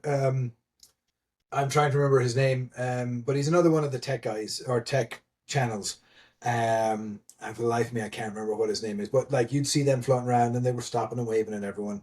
Um, they had a cool like history of gaming PCs, like that were all functional and usable. So it's like a museum of old hardware, which is really cool. Yeah, it was fun. That one was great. In terms of big lands, Midlands in Ireland, big for Ireland, but not really big. That was an old one. I went as a player. We were playing Quake and Unreal at that stage, Call of Duty 2, and AVP 2, the OG one from like the I think 2003 or 2004 or 5. A couple of lands in Germany that were hosted like in the various college classrooms. So like you had a pod. You were best most organized LAN I have ever been to. Of course, and that's not to say picking on the Germans, but I showed up. They had a spreadsheet. They knew my name. They told me what classroom, what seat, what port to plug into. You everything was assigned, and like the groups were together, and they were playing Dawn of War before I realized what Dawn of War was. We a ton of CS 1.6. That was at the stage actually. Something I didn't mention when we were talking about older Counter Strike. I had a love hate relationship with Counter Strike. I hated the game. I absolutely hated the game because I think everyone does. right. I Yeah. was terrible at it, and it was awful. But you get 10 players that are all in the same room and all playing together, and that went from the worst experience a game could be to the best experience a game could be. Like when you have all 10, the 5 here and the 5 in the other way, and you're shit talking to each other and doing all that. Oh, it was it was magical. There was Hmm. just, yeah, it is almost nigh unbeatable by way of that experience. And that was what a LAN was for. Like CS, you went to a LAN for CS because you wouldn't have had 10 players with that low ping otherwise. And yeah, that's just like, oh, That was back when internet was bad and LAN centers were king and everything like yeah, that. yeah, Yeah. exactly. Yep. No, so DreamHack, the one LTX, um, and then the Midlands, but that was as an attendee as opposed to running one. And then we would do lands organized like all nighters. You will see the outline of a tower behind me. To my left, this is a kitchen. This whole thing is a kitchen counter, and it runs the whole way down. So I turned this room into a mini LAN, and my nephews are getting an education in old school games. So we play Quake Arena, and we go. I bounce them around all over the place, and then we play Call of Duty, and they bounce me around all over the place, or Fortnite. So like it's a good exchange, but it was great watching like have kids rage quit on the old games. But yeah, we'd have four on each side, and we'd play. And in this room, it's only 12 feet by 10, and so it gets hot. Like that many computers in that enclosed space, and never mind the bodies. These are these are all computers behind me. All of my kids have computers, Yep. and it's the same thing. This is a pretty small room, and it gets baking A in here. you should invest in a mini split. It does the world of good. I wish I'd gotten it How years about ago. yeah? But yeah, so in terms of yeah other events, that's yeah that would be it in terms of outside of like events that I like mini small events that I run myself for the nephews and the kids that they're friends with, uh anything like that that just it's fun to run an all nighter every now and again. I can't hang, but I'll come in and I'll play and uh the new thing is dead not Dead or Alive, Dead by Daylight, the 5v1, the 4v1 in the same room. That's another one that's king. You get all 5 of you in the same room and play. Oh, because you hear the panic, like you're there to witness and like revel in their misery as you're like starting to. Oh, it's so good. And AVP was another one. We used to do a LAN every we'd LAN into New Year's. It was a tradition we started in Germany. We'd grab the same 4 guys. We'd all just bring our PCs over, and rather than go out and get drunk, we would just like, yeah, I mean that's fun, but we can have beers here and play. And we'd play AVP, but we'd play in what was called survival. And so that game mode, I haven't seen another game that has it since, but basically, you all start out as humans, and the first person to die, either by frag or by suicide, becomes the alien. And it can be any one of the 3 species. Like you can choose which it is, but it's best with humans and aliens. And so then, once there's an alien, friendly fire doesn't actually cause you to become an alien. So you can actually kill a guy. You can murder a fella before the alien gets to him in order to save the guy. Um, but it was if the alien got you, then that was it. Then it was 2 aliens versus 2 Marines. Then it'd be 3 aliens versus 1 guy. And the whole idea is to survive as long. It's a death match, and it's in your interest to kill someone as fast as possible because all your scores are ranking up as long as you're human. So once that ticks over into someone being an alien, then now you're getting an advantage over one of the players. And the longer you stay alive, the better, the higher chance that you win, and it goes over 5 rounds. So it was one of the few game modes that actually rewarded single player. Like there was a clear individual way to win, but it was encouraged team play at the time that you needed to be a team, and it encouraged like the whole, oh, fuck, I'm leaving you in that corner. I am not. I nope. Yeah, good luck. You're on your own there. You wandered too far. So more points to me, and it just kept going. But it became those games became an exercise in find the fucking human. Like where the hell did this guy put himself? So if you knew a way out of the map, or if you knew how to like to get to some place that you couldn't ordinarily get to, we found every single one of those godforsaken spots in the maps. And so you'd be sitting there facing the corner of the wall, like you've got the two corners, and your character's like whoop, flush against the wall. You can't see shit. You're in the darkest corner. You've no lights. Your gun's not sticking out. Nothing, and all you hear is jumping around like, and everyone's like, "Where is he? Where is he?" And then everyone pouncing, searching for him frantically because the aliens had to work together because they couldn't sabotage each other because it was you needed to end the once you turned alien, you had to end the round as fast as possible in order to have a chance to top the leaderboard. And so yeah, Yeah. oh god, that's like those, especially in those in an enclosed space where you have everyone together.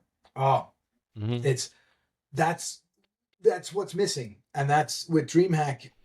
There was a chance to kind of bring that back, but because the internet's so good, most of the oh, that will come back. So that will tie. I'll wait for that tangent, but the long and short of it is the people have forgotten that you can play offline and play multiplayer offline, and most people don't even realize that you can.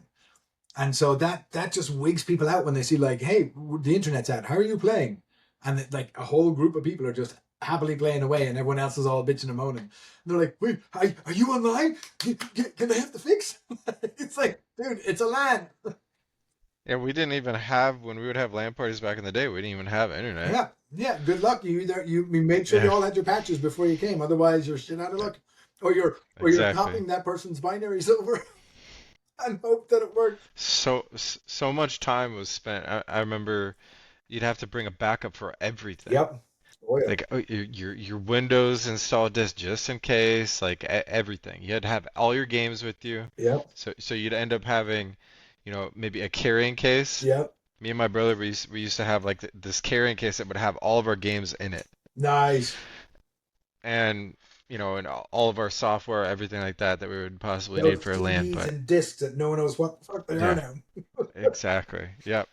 Um, so I had read a story and I had sent it to you. You said you weren't around for it, but it got me I couldn't even curious. find Um, that store story. I went searching. If you'd sent me the link, I might have been able to add more context. But I had never heard of it phrased or anything phrased that way.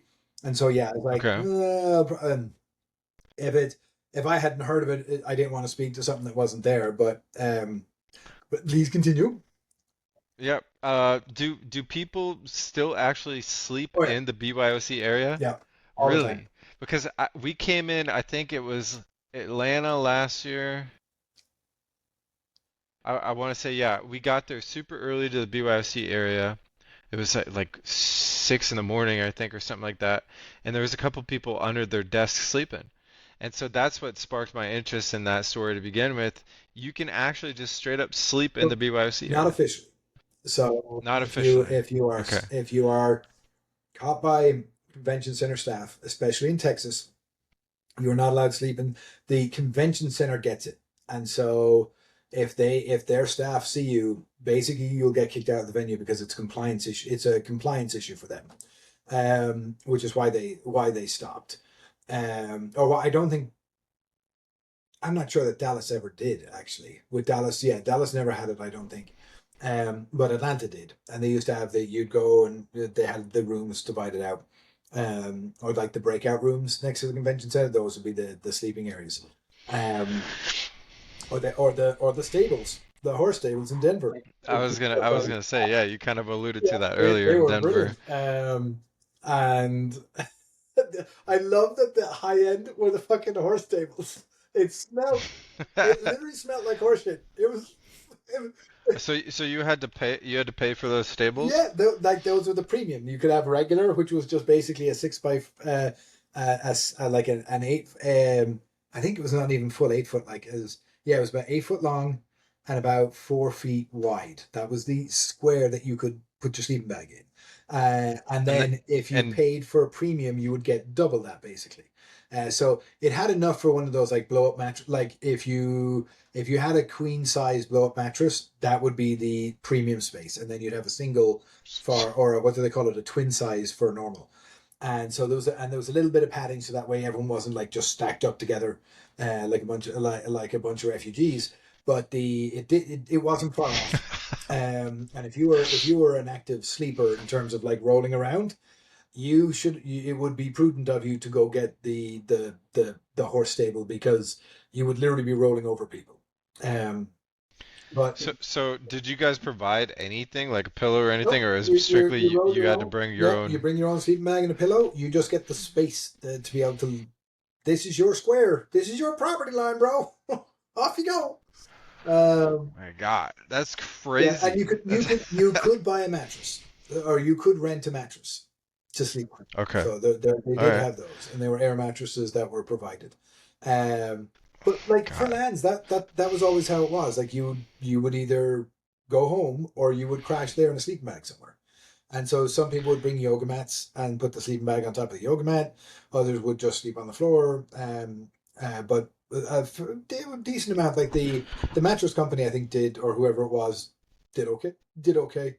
Um, but the sleeping, so that all stopped in the before times, and then we had the random blur. And when we came back, there was no sleeping anywhere. And so if you happen to be at your desk and in a nice comfy chair, and you happen to be asleep in the chair with like the highest things, you're still upright, and you're still there at your computer. No one's going to. Someone might tap you like, "Hey, you okay?" And yeah, I'm fine. Okay, fine. You're not asleep, are you? No. And then they walk up.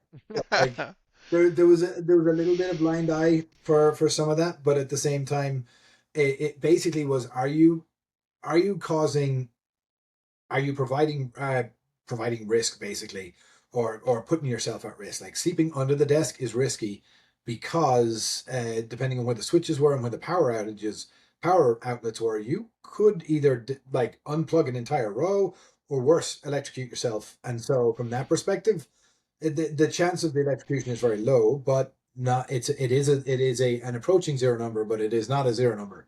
And so from that perspective, nobody wants that liability. So if you're under the desk, that will usually get you woken up and out. It all depends on basically how many people we have wandering around, and keeping an eye for it. But usually someone would sit on the chairs and just kind of keep like that, no problem. As long as something was moving on the monitor, right? So they'd put on a movie, like they'd do a loop of fucking 10-hour Gandalf something or other, and then they just knock over Is go that sleep. is that how that meme got started? No, no, no, no. The Gandalf meme is um, it's one of those things that goes at every land. They have it at QuakeCon, and others, but it's we we started messing with people in Dallas. I want to say it was 2019, and we had the speakers and we would play music, and we were just horsing around. It was great fun, and we'd pick out songs and play them. And we had this one, like when everyone had to queue up, and there was just this massive queue past us. And so we started playing "Tomorrow" by Annie. Tomorrow we love you. It's time to say goodbye. And people are like, motherfuckers. Getting trolling with shit like that. And then the Gandalf meme was with the sexy jazz and Gandalf just going like, yeah. We saw the projectors, and someone saw ours and put it on their projector, and then we went, oh shit, let's see if we can get other people to put on the projectors. And we just asked people to see if we could get it. And we ended up, and then people started doing it on their screensavers. And so Dallas 2019 was where that kind of really, it had been done before, but that's where like, okay, let's make a concentrated effort and try and have Gandalf everywhere. Everywhere. And Yeah. it was one of those things. It was like an infection. It kind of spread out of the BYOC a little, and like corporate DreamHack were like, no, no, put that back in its box. Go keep the BYOC stuff in its corner. But yeah, like we had it on. Someone put it up on one of the setup days to test the big speaker, and as I walked in, I just saw this huge Gandalf held doing the bob, and I was like, "Yes, I'm home. I'm at DreamHack. This is great." So yeah, there's always someone. It's like the Wilhelm scream in a movie. There will always be a Gandalf somewhere at an event, whether it's an attendee bringing him, or someone at the event remembers and like, yep, we're gonna rock a Gandalf on our screen in the production area or something. So yeah, That's it's one of those funny. things. Yeah, it's that one's fun. But yeah, no, as for That's sleeping, officially, it's kind of like the drink. Same thing. Like if you've different venues have different rules.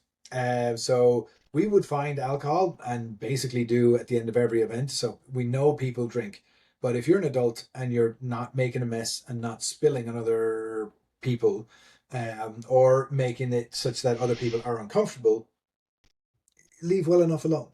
Like they're here to have fun and behave, and as long as they're behaving and not being a disruption, if you don't see it, you don't have to talk about it, kind of thing. But one of the reasons that Denver stuck out as the best was drink related, and these two fellas were sitting right at the end of the row, right next to where the sleeping area was. So there was a wall between, like, the Cow Palace area was right in front of me, and then there was the wall, and behind that wall was then the sleeping area.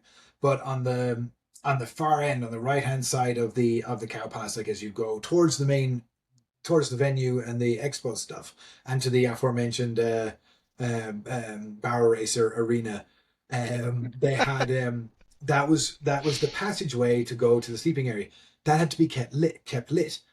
Those are like the neat daylight, these kind of lights, like hi daylight and blinding, and you're like, ugh. And so the guys that had that last row that was facing basically up, and the path and those lights were behind them, they were getting washed out.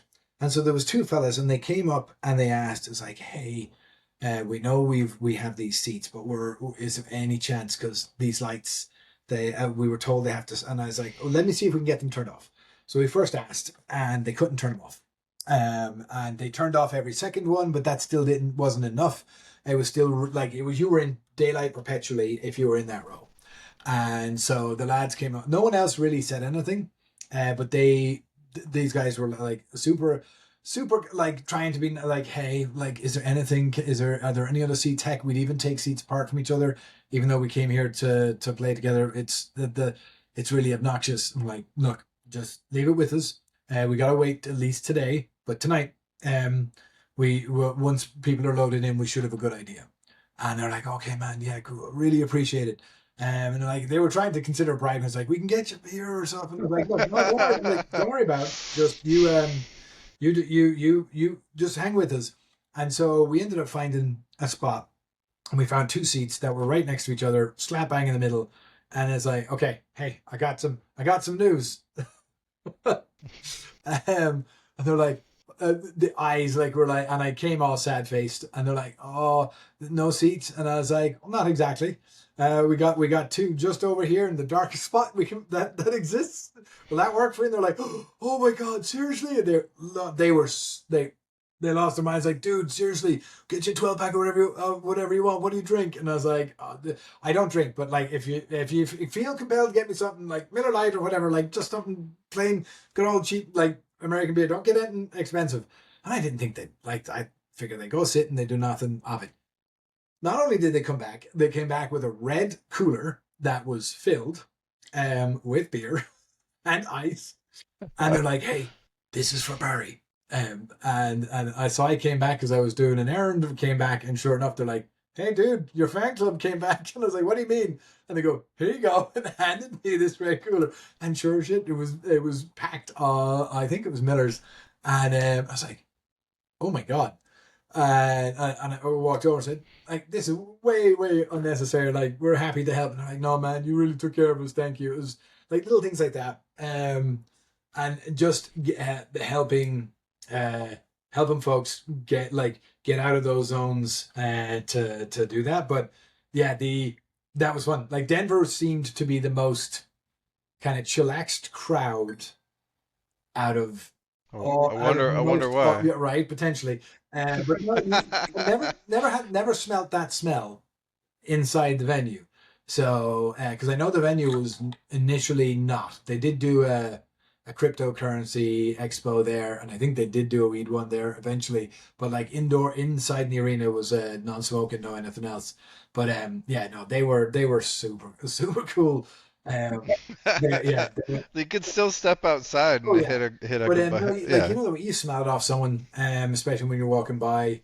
But yeah, no, never smelt it. But yeah, probably. Um, but yeah, those That's days were funny. great. But yeah, so sleeping is kind of like, if you're at your desk or you're leaned over, and you're not causing harm, usually you'll be left alone. If you're leaning into someone's space or you're genuinely sleeping, you're like kind of gonna fall off. Yeah, we'll wake you type thing. But usually, as long as you're not causing harm and you're not like in a position where you might come to harm, you'll typically be left alone. Yeah, Can't speak for the I convention center staff that walks through, but there you go. So if you guys want to fall asleep, do so fall carefully. asleep upright. Get a Yeah. seatbelt, strap yourself into your seat.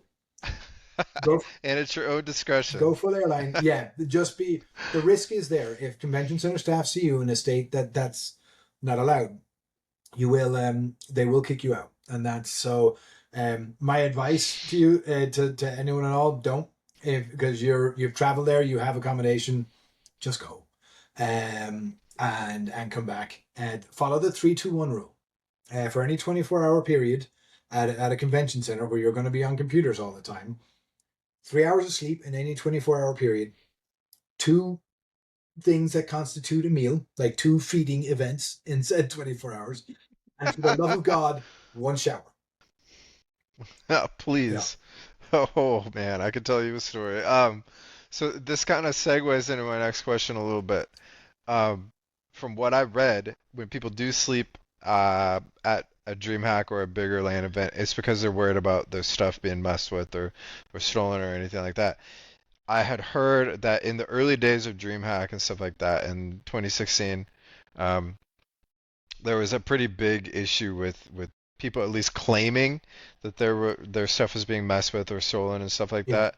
Does that really happen too much anywhere? Because the ones that I've been at, the security has been amazing. So So, it runs the gamut. So it depends. It depends on if the Fortnite kids are present or not. Yeah, I'm shitting on you all. No, I'm kidding. The it's most thefts tend to be crimes of opportunity.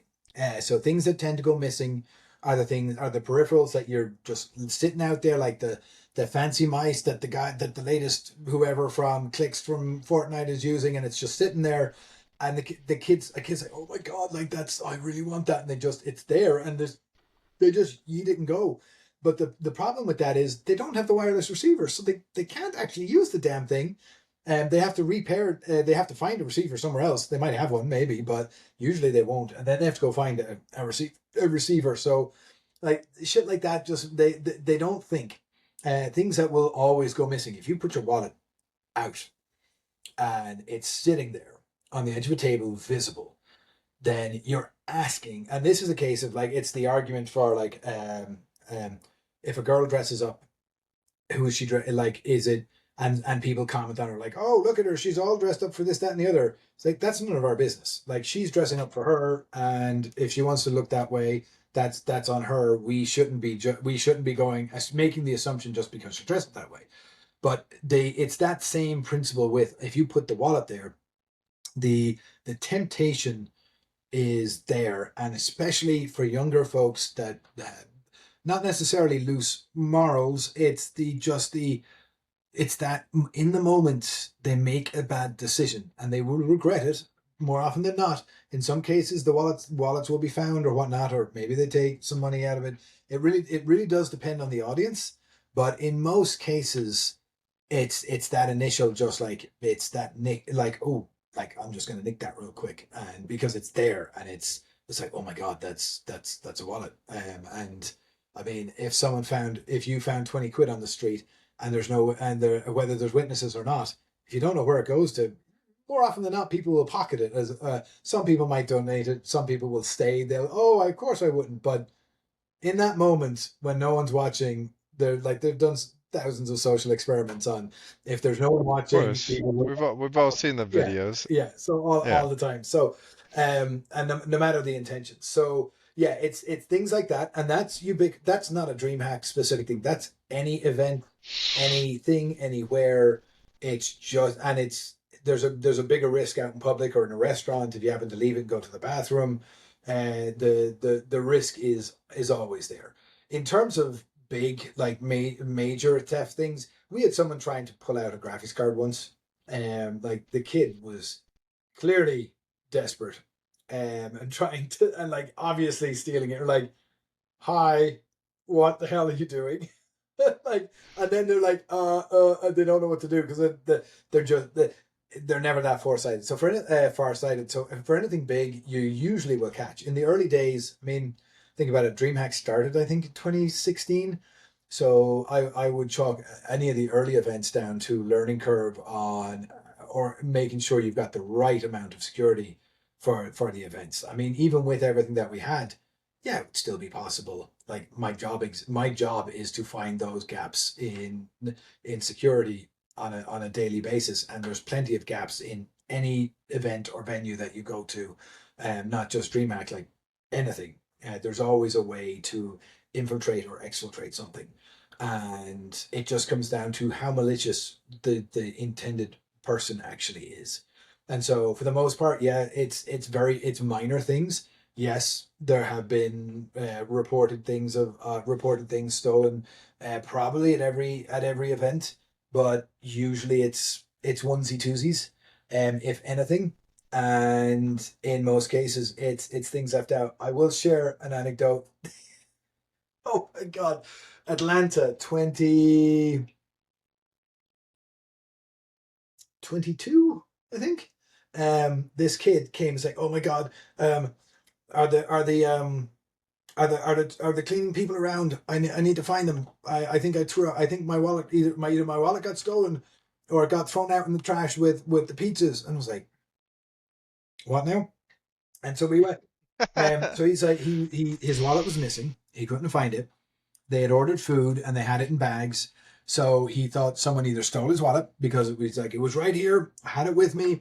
I went to the bathroom when I came back. I was like, I went and then I think either, so it's either got swiped from my desk or like he was well enough to think like he could have put it in the trash because of the bags and they were tidying up and it could have been in like one of the pizza boxes. And so I think it was Taco Bell or something. But anyway, the restaurant was distinct because that was the like they were all together. Like he had a bag and it was all bow tied. So he's like, "Oh, I'm like where?" And I was like, "Which trash did you put it in?" This one. So we went and asked the convention center staff, like, "Hey, who cleans?" It's like, "Oh, if you go out the back." We searched the trash. We then went out, found a person with the trash, asked him. He's like, "Oh no, that's not my aisle. That's one of the ladies, the Spanish crew. They're over here. They should be along momentarily. I didn't have a lick of Spanish. Fortunately, the kid did. He asked, and they're like, "Oh, lo siento. Like we went, we did empty that trash. It's here in this compactor. It hasn't." We went and looked and saw like the compactor hadn't ran yet. After about an hour, that he and I were in the trash compactor, like in it, like going through trash bags. And so we looked, we found a bag that had the Taco Bell thing in it, and it didn't look like it was in there. So then he was resigned to thinking it was stolen, or was like, oh, maybe that wasn't my bag, and on and on and on. And so we had gone through um, all sorts of crap in the trash compactor, the outside of the venue in the back. Walked him back and I said, "Hey, let's just have a sanity check by your desk one more time." So as we're walking by, he starts like he rolls out the chair and starts to line, and he shines his flashlight like on the ground and looking, and I turn mine on, and within a second of me turning it on, I just I closed my eyes and said, "Dude, you had us in a trash compactor for no reason." Sure as shit, in his black leather chair was his black leather passport stuck on the wedge. And it was Yep. just sitting there. And I was like, "Hey, dude, come here." And I just slammed it down on his chair. do you see anything? And he looks, no. Oh my God. Oh, thank you. He Jeez, didn't man. ask it at all. He just like slipped out of his pocket and then got It like just slipped switched out it of up. his And pocket. we Yep. spent so it was left unattended for hours, but it was stuck in the seat. No one could see it. So oh God, like yeah. So not it's not always stolen. But yeah, like I was like I was very happy to have found it. But oh my God, I was like I washed my hands for like many like every time I passed by a bathroom, I was washing my hands. I You feel probably never felt like you were clean after yeah, that for a like while. being in the trash compactor looking for a bloody wallet that was sitting at his desk the entire time. That's Yeah, so funny. I mean, theft is a real when you go to a venue, theft is a thing. If you follow the guidelines and make sure you have the barcodes and QR codes, we will always check for the big things, and that has always ever been the case. Much to the chagrin of some of you, if you've been at an event and you packed it all up, and then you came and we made you unpack all that shit, sorry, not sorry. It's for your safety. Make sure it's your gear, and when it's yours, that's an inconvenience. When it's not yours, you're very grateful. So it's that kind of security is inconvenient, and we warned people, and we got better at warning people to say, hey, if you're going to pack it all up, and walking out the door, go grab one of us and have us bring the scanner to you and get the scanner before you put it in the suitcase and wrap it up in towels and God knows whatever else. Yeah, people get belligerent. We had one fella, oh my God, him and the dad, like they did start a bit of a fracas. That was Atlanta as well. Same Atlanta actually. And that kid got like um threatened. He was big. He looked like a 20-something-year-old. He was 17. Like he was one of those like footballers probably, and like all bulked up, and the mouth on him, very disrespectful. And his dad, like, and then the dad was all like defending his son and everything else, and the someone got involved and basically pushed the kid, which is that's child abuse at that stage because he's 17. And so that guy got ejected immediately. I don't think that fella ever came back. We visit like zero tolerance for that kind of stuff, and rightly so, because obviously the lawsuits or anything else that could go into that. But the dad, I was like, look, see these stickers? Every single person has to have one of these. You cannot leave without one. We cannot let you. Yeah, you're his dad, and I trust that this. I believe you when you say it's yours, especially from the way you're arguing. But we can't prove it, so the only way to do that is for him to connect it here and log in or like show that it's his account.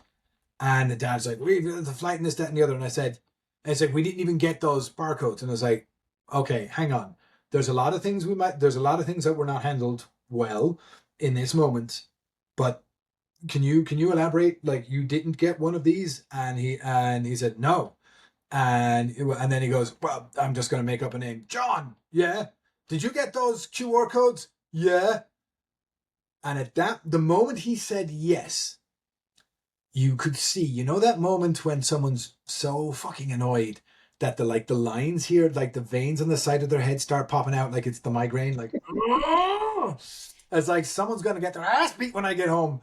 That just you could see the head, you could see the migraine just like ding hi, like you done fucked up, and you could his all of his the perfectly stand ground he thought he was on just evaporated out from underneath him, and he knew immediately. And he goes, "What'd you do with him?" I chucked him. It's like, and he just calm as a coma, like immediately his tone changed. Everything's like, and he just said, I'm sorry." I was like, "Look, it's all good. We did not. No one handled this situation correctly or well. So thanks for bearing with us. We'll do this check. We'll get it done as quickly as possible so you guys can be on your way and catch your flight. But just remember, those QR codes are the thing for the event. We will not let you leave without them on your machine, without finding some way to validate that it's yours. And he's like, no, understood. Thank you for doing the job. And and I said, look, and apologies for all the other shenanigans. And it's like, yeah, everyone on just wired and reacting off each other, which is never a good scenario. And he was like, yeah, no, appreciate it, thank you. And oh, that kid either got an earful or an ass whooping when he got home. or both at the Hopefully. same time. But yeah, oh, the dad was livid. Like you could just see that, like that. It's that I think it's that moment of Bart Simpson when he's like recording. He's like, and it's right here. You can see his heart break. Like you could freeze frame the moment the dad went, oh fuck. I gotta backtrack everything I said. Yeah. Um, yeah, I had an experience like that at the DreamHack over the summer. I was helping set up the GGF booth and stuff like that, and I misplaced my barcodes. Uh-oh. And I had given a speech to because my kids and my wife Yeah, were there this their venue, summer. yeah. Yep, and I had given them a speech. I was like, make sure you put it on this and this and this, and be careful and all this stuff. And so we're packing up. And I look at my computer and I'm like, I don't have my barcodes on there. And I start looking through my backpack and everything like that. I didn't have it. I had already unhooked everything. And so I'm like leaving and I explained to the guard at the the exit exactly what's going on and stuff like that. And he's like, well, you're gonna have to hook up the computer. We're gonna have to see if it's yours. And they like radioed in. There was like three guards standing next to me. I plugged it in and everything like that. And I hit the wrong key Oh, good luck. and put in the password wrong at first, and the guard kind of looked at me. He kind of cocked his head like this, and I was like, I put it in wrong, and so I did it and everything, and it was That's funny, funny. So the guard's but like, I yeah, got one. Yes. yeah, it's like, it, exactly, but it was all good, and they were very nice about it, and I apologize and all that stuff, I but mean, yeah, it it's happens. But yeah, yeah. parents need to. There needs to be a playbook for parents. Because a lot of the parents don't know what to expect. I'll never forget this lovely Indian couple and their son pre-pandemic. He was this little, pardon the term, a little squeaker, like just the like his voice. He was right on the edge of puberty, skinny as a wafer, and his mom came running over.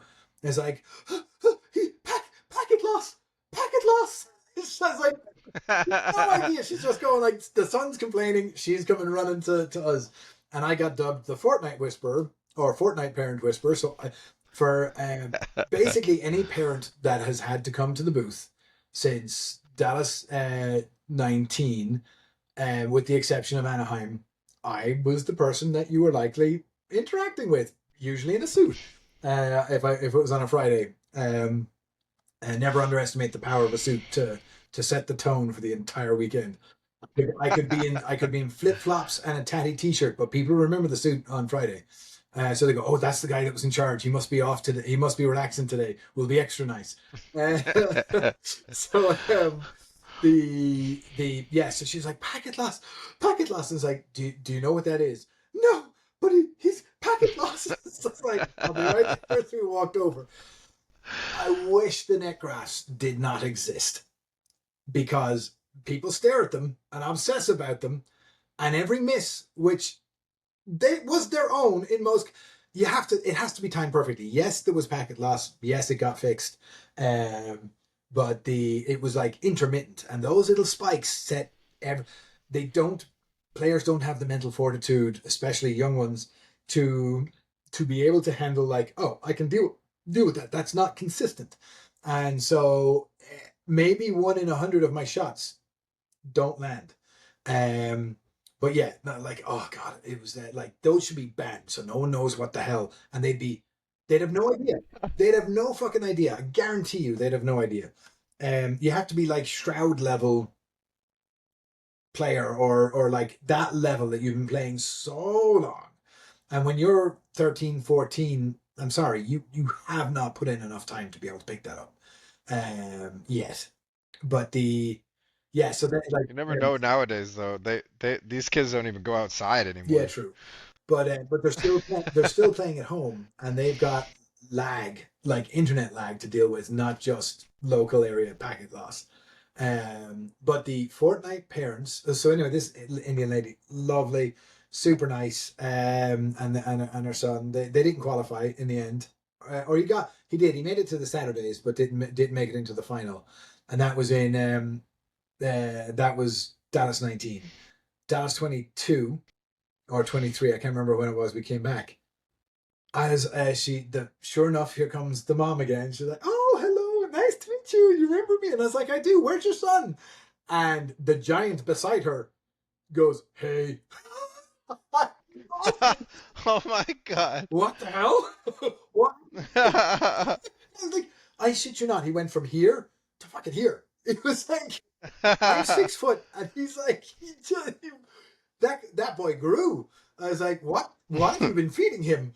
and, and like the voice was all deep. Like he hit full on puberty. He sounded like he was 20 something. And I was like, no, like now that I'm looking at you, I can see the face, but damn, dude, like he's even had like the kind of like the kind of the baby pamper diaper fuzz like Yeah. mustache type thing. It was like, oh, this is too good. But yeah, he sure enough he was there. That was great. And he's like, yeah, hoping to do better this time. But and the mom was great. She was much better Did he do the better? second time around. But yeah, no, Fortnite parents. She was one of the exceptions. Fortnite parents are about every bit as bad as the sports parents, like the soccer moms, the baseball dads, and that's not to say that the mom or dad equivalents for both of those aren't equally as bad. But oh, holy hell, there was one guy. He was an absolute prick. And if you're watching and you know who you are, we both know. But they were it was the Dallas event that you were at, where the kid chucked they got into a little fight over in the corner near you guys, where the one guy got pushed and got thrown into the dust into one of the trash cans and it made a ruckus, and I was like, oh, and by the time someone looked, it was basically all resolved. But at the very back, you guys were like 3 rows from the end. At the very end, there was these parents, and this guy was all like, "It's the $50,000. My kid's gonna win it all," and they're like, we're pro. These like noobs and everything else. And the dad was trying to use all the lingo, and this is a BYOC. People roll in every day or all hours of the day, especially on a Friday, and need to set up their gear. So they have to run a cable and connect. And this kid was near the switch, and so people were walking by and dragging the cables, and the dads were giving him shit. It was like, so they did, to credit to the fellas, like they came by and said, hey, there's like, we're trying to plug in, and with this, I don't even think he's an attendee, like he's threatening us. And I was like, all right, I'll be right over. And so I walked over, and then the dad would start giving me shit. I was like, well, there's one of two ways this can go. Either I'm reaching in there or they're reaching in there, but this is a LAN and they are entitled to be able to go plug in.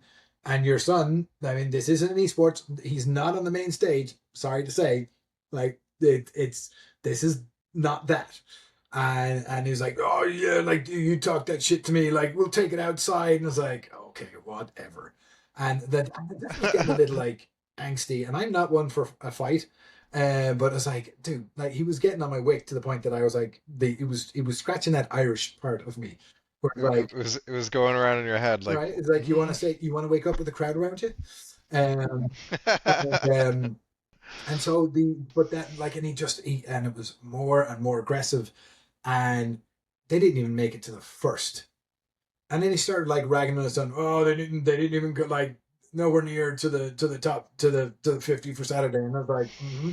And he's like, oh, red bloodedness and all the rest of it, and I was like, yeah, yeah, bye, fuck off, like that kind of thing. It's like there's the spur of the moment and that notion of like boys will be boys. It's like, no, manners are manners no matter where the fuck you are, and that was not beaten into me. That was like bred instilled into me, growing up, and anyone else in my age. You held the door open for man or woman, and if you were boy or girl, you held the door open for another person. It's the thing that you do. You respect your elders, and you're courteous to each other, and that.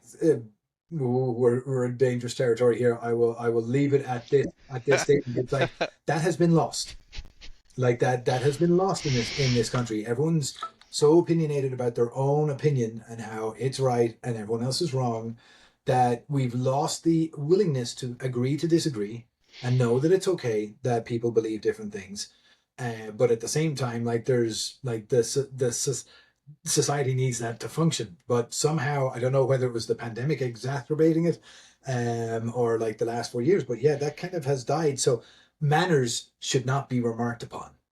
The fact that they get remarked upon by your children, or because your children are nice and polite, one that says good things about you and the good game family group, but it's that like it, that shouldn't be noticed. That's the thing. That should be standard. But yeah, so I'll get off my high horse, because I can be an arrogant prick occasionally myself, when I'm not paying the most attention or I'm tired or stressed. So everyone is victim to it. But yeah, it's one of those things. It's like, no, man, you knew you were being a dick, and just own it and move on, and we will all be better for it.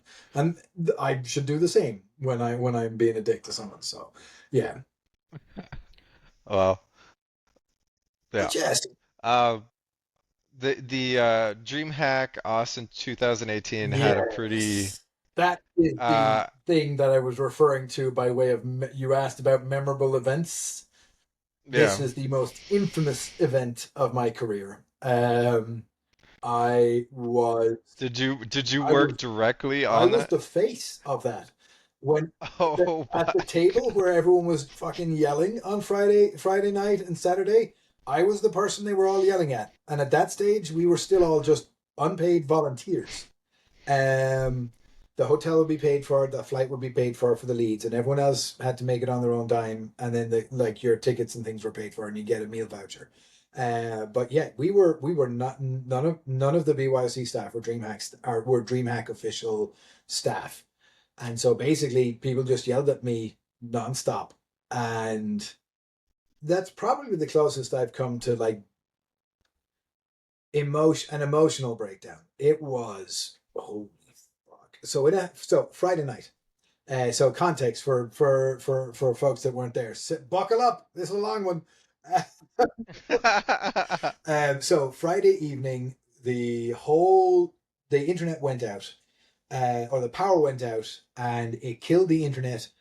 Most all of the BYOC, but it killed the NOC internet core, which is tied to the entire convention center as well. So, Dallas, the Austin Convention Center uh, an angular S. So it's like the straight up and straight. And so in the top left hand corner was the free play and the main stage. The what is called main stage these days. That's where the BYOC and that stuff was. Then you had the entire convention floor, and then you had on the like a massive activation for PUBG. They had this huge stage that was like 3 tiers, gave the fucking fire marshal a hernia. He was not happy with that stage, and the amount of people that would be on it. It felt very rickety. We walked up on it and we're like on the top floor of it. It was like, I can feel the swaying. Like if a guy jumps up and goes, "Yeah, take it," the whole thing's coming. Like it felt like I can see why the marshal was reticent. Like they tightened it up a little bit, but there's like it was a huge thing with a lot of weight on it, so it was always going to have wiggle. But it was like it's obviously not happened. That was great. But Thank in mid God. event, in the mid of one of those PUBG matches, connection lost, and so that affected them. Affected all of the main stages. Affected Rainbow Six. Affected PUBG. We had the teams that were trying to get in to the PUBG were joining the LAN to be able to secure a seat at the stage, and it was United. I had no idea who the fuck United were. And these guys, they came, they were all upstarty, all like, oh, we're pros, and they were well known players in Europe, but they were at the BYOC. So as far as I was concerned, they were just any other. They're just a group of BYOC attendees. And they were going to take their chances to go and like, so I took them as like a college group kind of thing, not some like fanatic or whatever. And just their attitude was like, oh, we're above all these plebs. That just, it set me off. Like I was like, okay, you've got a mark against you. We'll see how this goes. And so the power went off, and immediately the core got isolated and said, this cannot happen on the convention floor. So whatever you do, put the core on its own thing and separate that out. The core does not go down. Yeah. And so they did that. And so the BYC went down, the power flipped again. We lost internet, but the core stayed online. And so the rest of the convention center, as far as that was concerned, they were good. They only had one blip. And so we had two. And this was Friday morning still. And so then it goes again. And it was Friday, like basically every about like 25 minutes, it was just like gone. And power cycle, and people start like, I'm on the game. I've already had a ban strike. Like fuck, I can't even play Counter Strike anymore. I've been banned for 72 hours. I can't get into the game while I'm here. And I understood the anger, but I mean there was fuck all like we could do about it because we didn't know what was causing the problem. And so basically every time the power went out, they kept splitting the power. And so that kept happening. So each time the power went out, less and less rows were being affected. We were able to get it down to odd rows, then the left and right side. And we eventually had it by Saturday. So this is like every hour. And every time we split, it took a little longer each time for the power to overload. But it was overload. Like there was clearly something tripping. And in a predetermined amount of time, it would trip. And so people were furious. They couldn't play. All the games were getting disconnected. And then in the midst of that, E United were doing the whole like we're here for our we're here, we're coming for the next game, we're all going to get food, okay? And I was like, if you're not back by 2, like you're gonna miss it. So they showed up at like 2:10, and I was like, oh, we're here ready to play. I was like, you missed it. And they're like, you didn't hold it for us. I was like, no, I didn't hold it for you. Snooze, you lose. I literally said that to them, and the coach was like, "We'll be talking about this." I was like, "I don't care who you are. Every other attendee that wanted in on this competition, they're here, and they showed up. Just because you didn't doesn't make you special." Like, oh, I was at that stage because of all the yelling at me. I needed to vent on someone, so I unloaded probably more than I should have. But I was like, no, on this poor coach. no, because they were like, why didn't you wait for us? We're reunited. I was like, what, like the fuck? I know what that means. I had no idea like that they were that high a team, but it's like if you're the coach, it's your responsibility to make sure you have your people here on time. That's not my problem.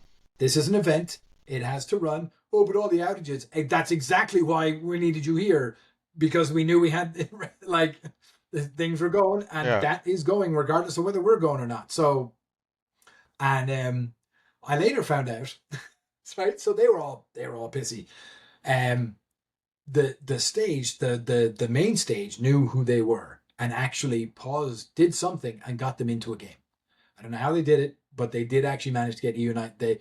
They solved it, and I was just the kooky, like, angry guy that like didn't know what he was doing. I think that was injustice to the other players, to be perfectly honest. And again to the aforementioned manners thing, and if you're 10 minutes late to a fucking flight when it closes, they don't fucking wait for you. Like they're never gonna go, oh, we'll wait for Barry. 100%. Doesn't matter if you're first class. You missed the flight. Like, so 100%. later at Atlanta the same year, those guys from PUBG, for a challenger mode, I think was the group. One of their bosses, one of their lead engineers was there, and he goes, and we were like, oh god, that was hell. And then those fucking idiots that were trying to get us to get them into the game, and is like, and he just kind of cocked his head at me. He's like, snooze, you lose. And I was like, were you there? And he says, we in our office at challenger mode posted a giant poster that said "Snooze, you lose" on our office wall to motivate us, to encourage us to find a way to add a team mid tournament. As a result of me telling United where to go. Really? That is Because so the crazy. game wasn't set up, like they didn't have a method to put someone in, so they had to shoehorn something in with the help of the staff from Europe, because they're a European company. And but it was Yeah. they took my snooze you lose. So like, you're that guy. Oh my god! Like we met the guy that told the United to go fuck off. Basically, You're like a living meme at this point I then. had no idea, and I was like, yeah, dude. Everyone else showed up. Like, why couldn't they? Like, I stuck to, and I still stick to that argument. I don't think it was fair. I think United just traded on brand recognition more than anything else, and it's they had no business being in there. They fucked that up, in my opinion. And I know it would have made the contest more interesting, but it also shows like, yeah, well, you screw up like intentionally. If you were there sitting and something went wrong, like the power went out, no problem. I will bend over backwards to get you back into the game. But if you don't even take body your ass to show up, and then show up late and expect everyone to go, oh, like, sorry, but why, sir, let me take care of that then. No, go spit. But yeah, Go spit. I found out later, and it was so funny. He's like, "You're that guy," and I was like, "Go tell everyone I said hi." And I took a picture and like thumbs. So That's there so was a face to funny. go with the meme. But So, yeah, so how did you get how did you exactly get into all of this? Like doing what you do for DreamHack and the so other stuff and we kind of touched on that at the first question. It was a little basically bit, yeah. just I had fully intended to be an attendee, and then I got roped into volunteering. And then when Spooky, I think was the guy's name, said, "Hey, I can't do it for some reason. Would you mind taking the lead? Because you're old and responsible," is what wasn't said, or what was assumed. And I said, "Sure, why not?" And then I'd been basically did it ever since. And it was funny because we bust our asses. So uh, Dallas was phenomenal. There is a photo of me floating around somewhere of me sprawled out on the ground like just starfish, outside the Western Convention Center, basically passed out. Like, oh my god, we did it! It was like 2 o'clock on Monday morning, and just dead to the world. And the guys took a picture of me, and I was like, that was, I'm knackered. 10 out of 10 would do again. And the very next event was Austin, and that went to minus 10 out of 10. Never fucking doing again. And I seriously was going to bow out of Atlanta 2018 because that experience was so, like, by the time Saturday rolled around and we knew what the problem was. So in the convention center, one of the big massive breakers was tripping, and that was what was causing the issue. So they had to replace it. And it was about 5 o'clock on Saturday. Like, people were worried. They were starting to show up. Like, I asked for fucking salad. I need something healthy. I need brain food. I'm dying here. Um, I had lost my voice, couldn't speak worth a shit. And like, I was getting back rubs. I was getting, like, people were throwing fucking lozenges at me. I had a stack of, I could have disappeared into the pile of lozenge papers.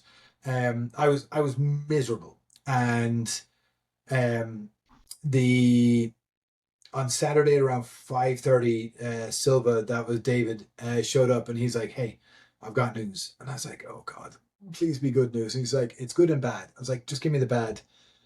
They're gonna have to power down their devices. They're gonna have to power down their devices. I was like, "Oh fuck, we haven't solved it." And he's like, "No, we have."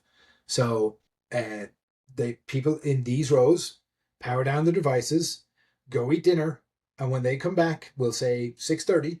That should give us enough time to do the convention there, to do the swap out. They will have no more issues.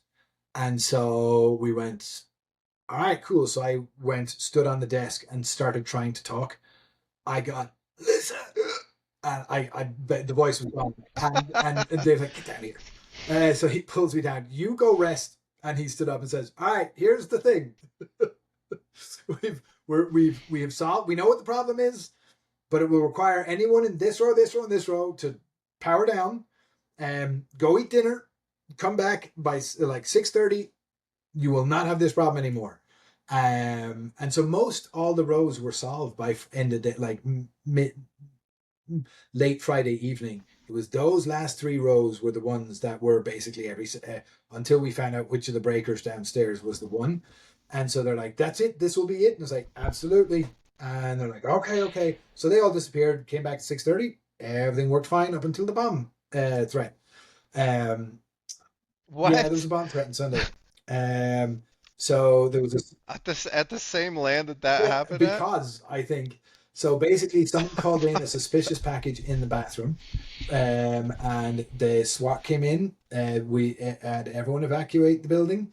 They evacuated. They were going to evacuate the whole building, but they only evacuated the bottom half of the S and put the partition walls up. Which would, if it was a big enough bomb, wouldn't have done shit.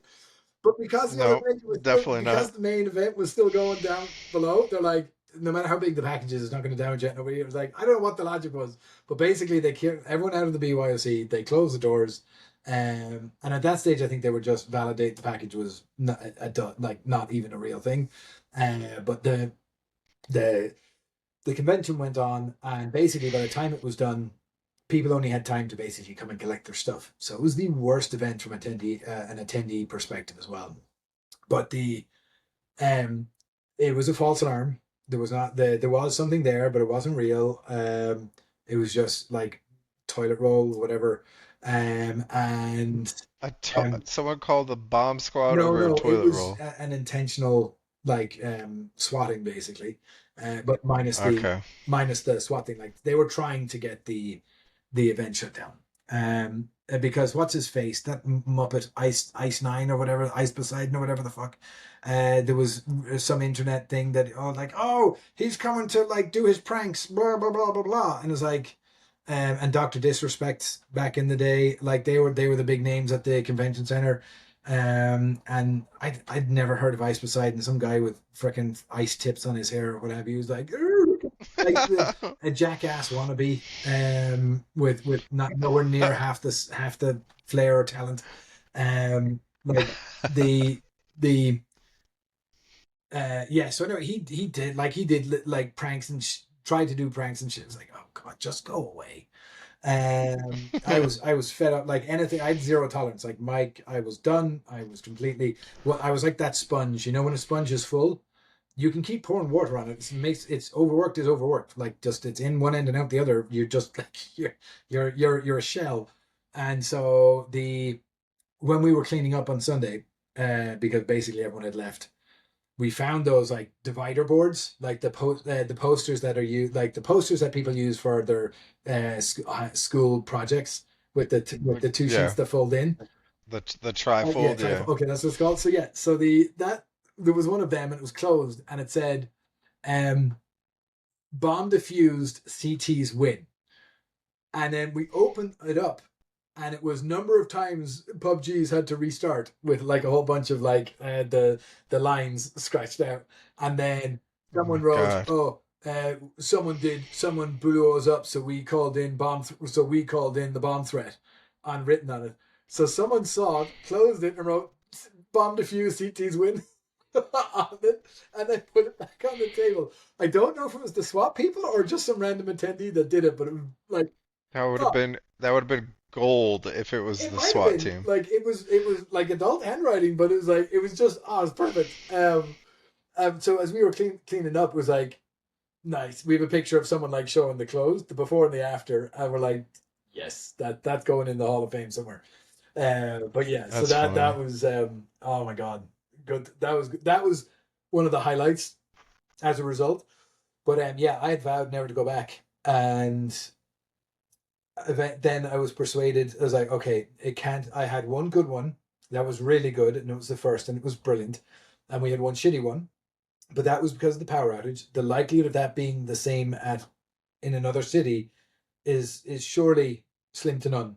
And so we showed up and we did Atlanta, and it was awesome. It was really really good event, really chill. fantastic. Only a couple little shitheads doing the whole like, you can't talk to me that way. It's like, yeah, we can. We can also kick you out. So watch your tone, youngin. Yeah, so that went really well, and that was it. It's like, okay, um, Austin was an aberration. So Dallas the following year, the crew T-shirts say like it's a main screen and it's like continue ATX, and then it's like start new game DAL, and it's like it's crossed out. So yeah, the ATX was one of those like PTSDs. We don't talk about it or didn't talk about it, and now I've talked about it at length. It's therapy, free therapy. The other piece of Dallas was when the outage went, right? The bit that I was referring, this is the callback, one of the callbacks from the being on LAN and my whole rant about like games being local. There was a bunch of Yeah. UT fellas from UT Pugs. There's a whole Unreal Carnage.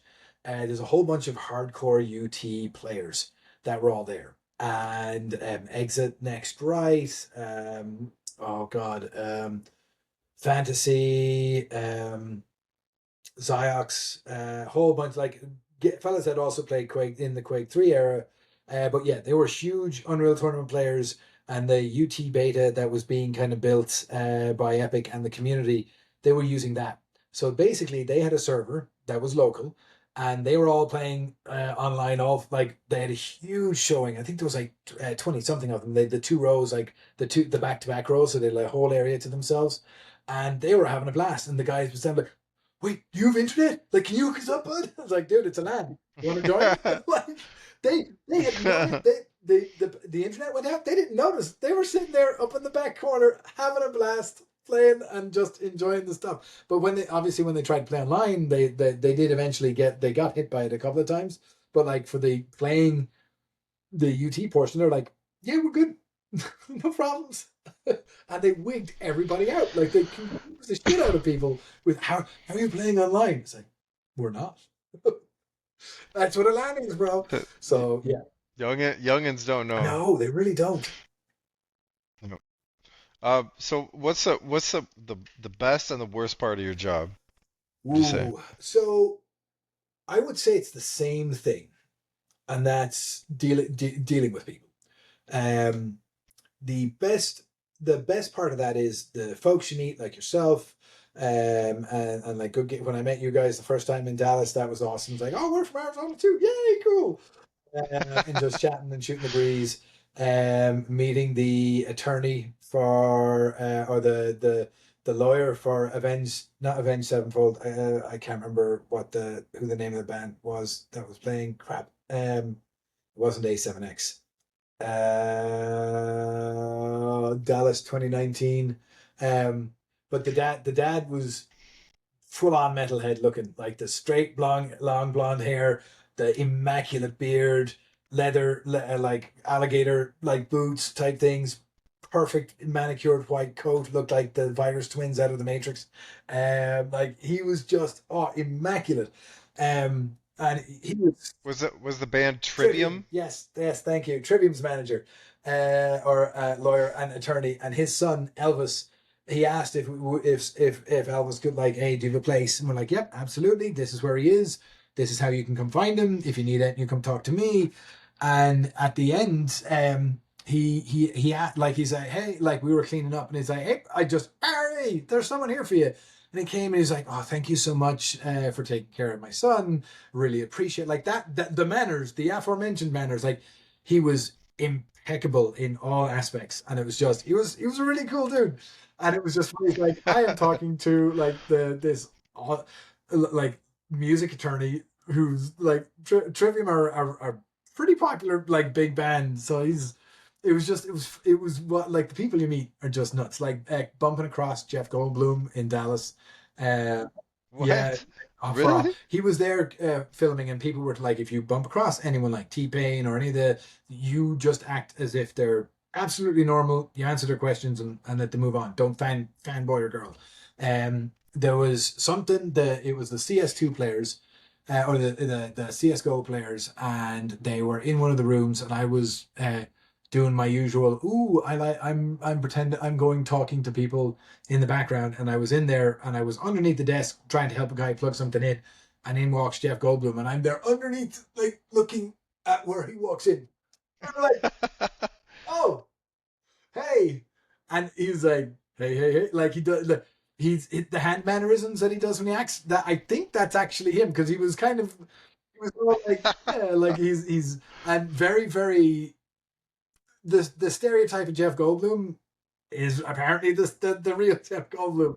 And That's just and how he's it like, well, is. what's going on here? Like, tell me while you're under the desk type thing. And it's like, oh, just a computer. And then it's like, gotta go, see ya. Because I didn't want to get in any trouble. So I was like, I'm out. But it was like, it was so cool seeing him. It's like, oh, tell me what's going on. And it's in The World According to Jeff, I think it is. Like, it's episode 2. There's where you'll see him in DreamHack, and there's footage of him wandering around and talking to people. But yeah, it was just like little things like that, just like those little random I moments. thought you were about to say you were in the No, show. I was if gonna I say, was, I'm going to be like background imagery somewhere. I don't think I was anywhere. Like I wasn't talking to him or anything like that. From that, like as a staff member, kind of like this is the blah blah blah. They had full on proper DreamHack staff for that. That was just pure coincidence of timing. He it was but yeah, so like you never know who you meet. So meeting people is brilliant.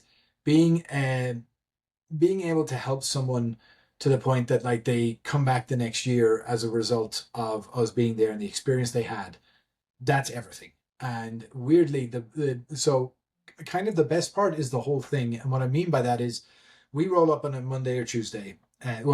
People will roll up on the Sunday, like the whole convention, and they get started and laying things out. Our group for the BYOC typically shows up on a Tuesday and starts getting the feed play and the piece and the BYOC, all that setup happens like that week before. So usually Tuesday through Thursday, it's set up, it's getting the servers connected, running any of the kind of issues, and then we got better at Counter Strike. And over the years, it took a minute to actually get them properly behaving. But then the on Sunday night after everyone's kicked out, that whole thing is torn down. All of that stuff that takes 3 days to kind of set up and arrange is all torn down and boxed up in one evening, like around by midnight.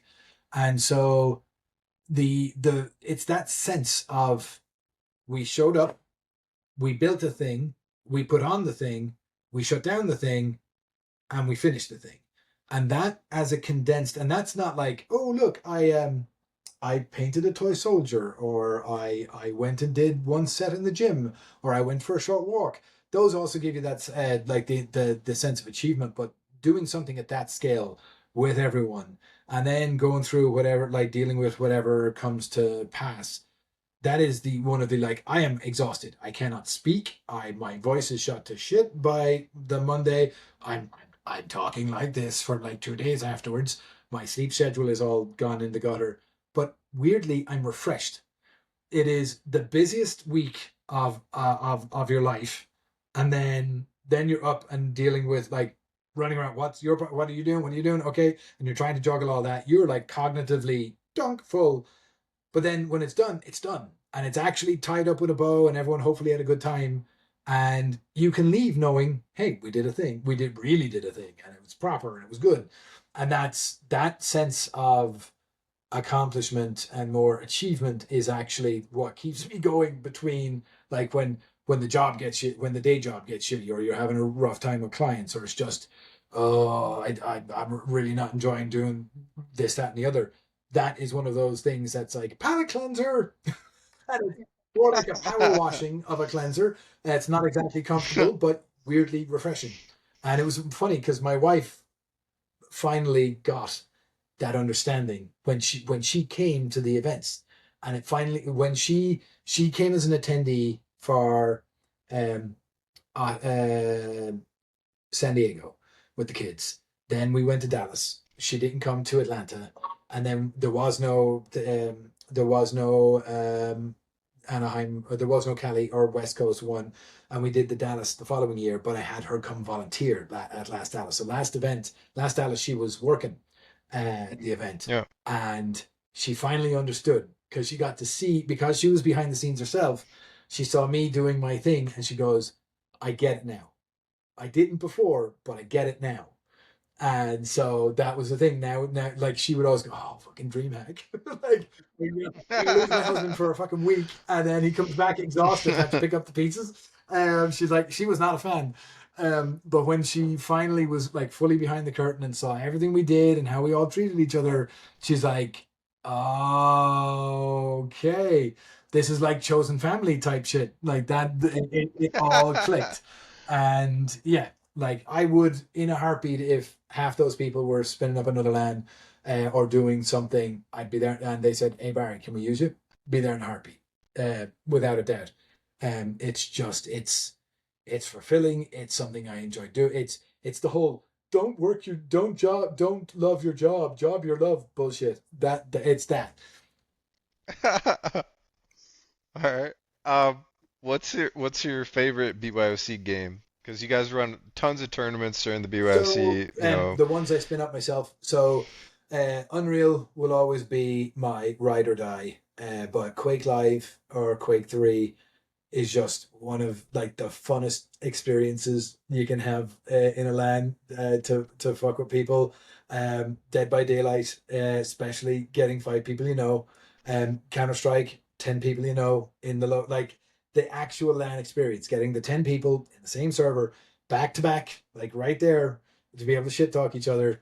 That's it. That's the thing. Whether no matter what game, it's Yeah. less the game, it's the people that are there that you're playing with. And to give an example that wasn't DreamHack, one of my first LAN experiences in college was we would go and it was you'd show up on a Thursday on a Wednesday evening, you'd play all night, and then Thursday morning you'd drop off at some point and go home. And we were playing Return to Castle Wolfenstein, and there was this guy called Creech. And Niall, if you're listening, which I doubt you are, howdy bud. Um, the he was there was this character called Creech, and he was the only motherfucker killing me. And it's like anytime we came toe to toe, I'd be down. Like I knew he was close, and he'd be at like 1 or 2 health, but he would kill me. And every time he killed me, I was like, "Oh!" I'd scream. I was like, "Motherfucker!" And then all I'd hear is coming from the other corner. I heard that. And so, and then eventually I let myself die and immediately ran towards the middle of the room to try and get every time to try and figure out where he was. It's like, all right, which one of you motherfuckers is Screech? And just this guy comes like he's basically it's I will never forget the expression. So he's sitting here like this at the computer and all you see is like it's like hi. I was like you like we became basically dual like pure dual rivals. We would do first to 50 back to back basically every goddamn night we could. And while I was in college, the two of us would just go and try and some days he'd win, other days I'd win. Mostly he won, and that was great because he was just that much better. And that's what you want. You want to find someone. You need a nemesis. You need an enemy, like Nicky Lauda says in the "Be glad you have an enemy that will motivate you." You need someone that's just better enough that makes it hard for you, but not so bad that you're not so bad like the guy Sarv who wiped the floor with me. So bad that the skill ceiling's so high that you can't learn. And that was it. And we'd go back and forth, and we did that for for about a year. Um, some of the best experiences, like just like I'm gonna get you, and the kills became like they were just spectacular. The kills we'd end up getting against each other because we full on talk about try hard mode. Oh god, like we were full like Chad mode. Um, but the Full mode, oh Chad yeah, it mode. was full on like no quarter. We were running and gunning. We're gonna get you. And then we disappeared. I went and worked in Germany, did those lands there, came back, and I was working in the college, in an incubator, and I'm standing in the college like the main like the neighborhood the what do you call this, like the neighborhood Walmart, not one of the super centers, like an equivalent to that. Yeah. And so I'm there at the register with the candy and shit and bars, and I look behind me and there's this guy and he's just kind of looking at me and he's just smiles. I'm like, oh, okay, he's just being friendly. And I turned back around and I was like, huh. And then I felt the eyes in the back of my head and was like, hang on a minute, he's still looking at me. And I turned back and he's like, that same fucking look from the computer guy. That he Then did around the Turner's computer. like, do I, I'm sorry, do I know you?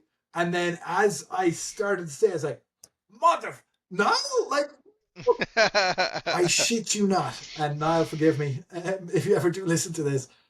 I swear to God, he looked like Stan from the Make Love Not Warcraft episode after it broke up. He had the beanie, the hair was coming out, he had like the acne was kind of showing a little too strong. Um, and I was like, dude, I barely recognize you. He's like, yeah, I know, I put on a few pounds. And I was like, well, sure, what have you been doing?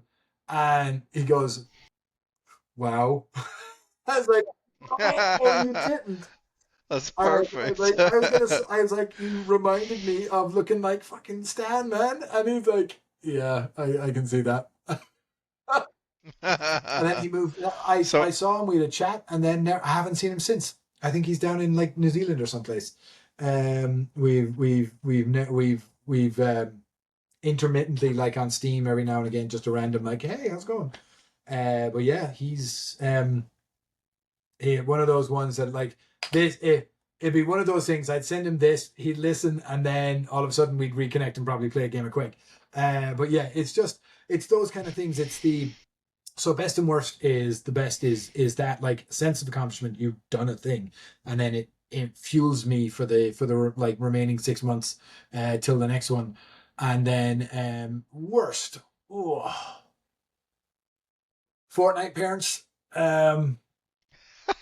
Yeah, probably the Fortnite parents, although that's who I got tasked with dealing with because I was good at it.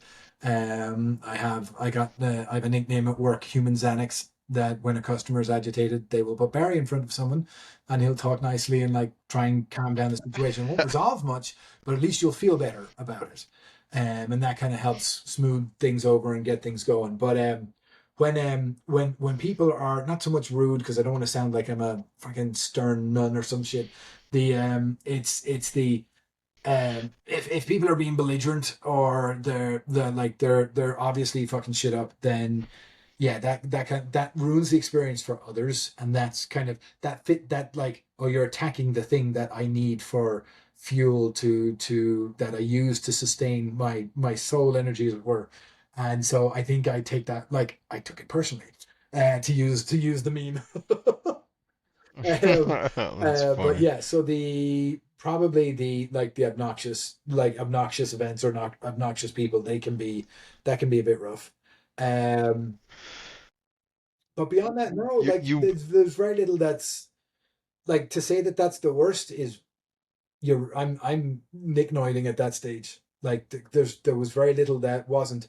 The thing over time that was the worst is that the BYOCs were kind of getting smaller. And I think there is a misunderstanding as to why that is.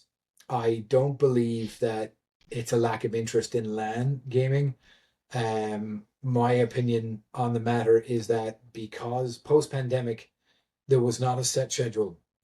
So the only event that was even remotely stable was Dallas, and then that shifted from June bank holiday to May, and then to earlier to May, and then later. Like it started moving as well. People aren't as flexible with their time off and availability, and so when you shift like Atlanta is the worst offender of that. In the last 3 years, it was October, November, and December. It wasn't the same month for 3 years running, and then the December one was like the week before Christmas. you can't. So many people can't, and that's the problem. Like DreamHack is synonymous with LAN. I mean, that's its whole original function. And so over here, there seems to be more of an emphasis on the convention itself rather than the LAN.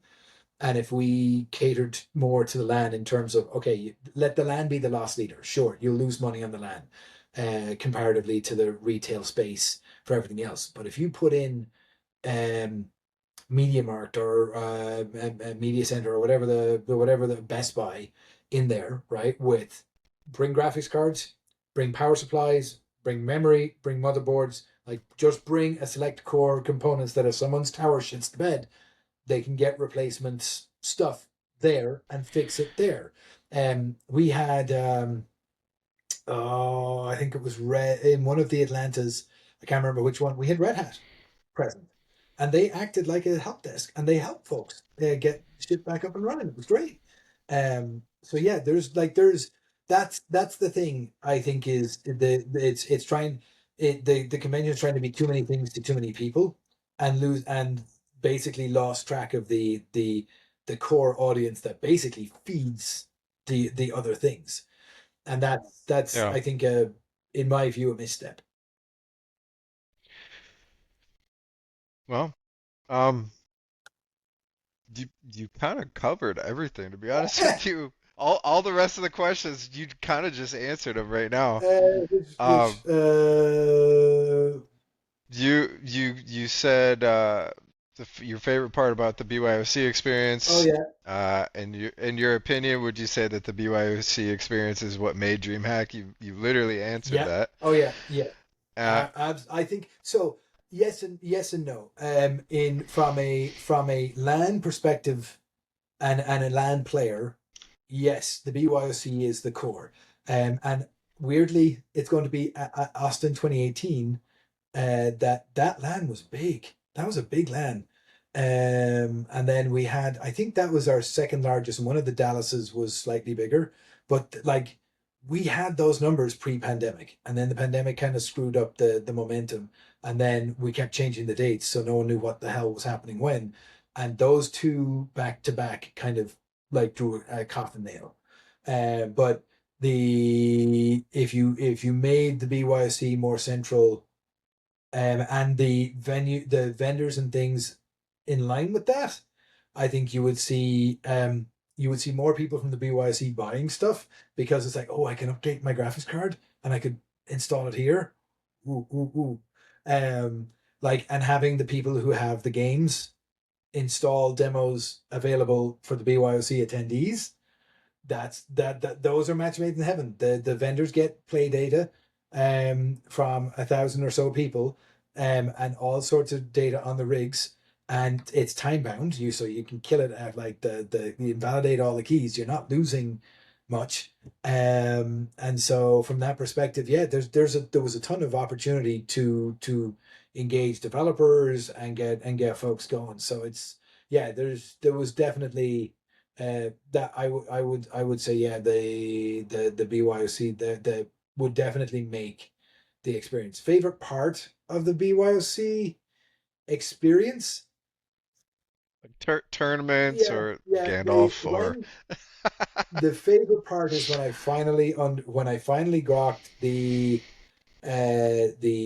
servers, the Linux GSM servers for Counter Strike, and we could have the 128 tick, like the CS2 tournaments that we ran were all able to be done in a day. Like even with delays, got done in 12 hours, and that was unheard of. Like it would be midnight Friday before we get started, and everyone would be all pissed off at Barry yeah. because he fucked some shit up again.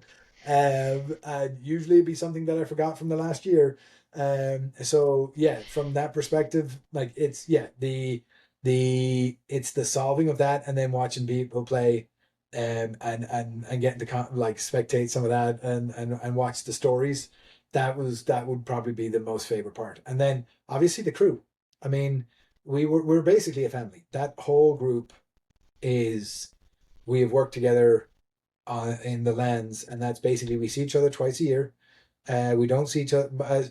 From my perspective, I don't see any of them outside of those events, and that's the oh my god, what have you been up to the last like 6 months? And it's like this whole thing, and you just pick up from where you left off. It was very easy, it was great, everyone worked well together. So yeah, that and it was all different walks of life, so yeah, it was that was brilliant. That's the crew is hands down one of the things that really makes that made the experience.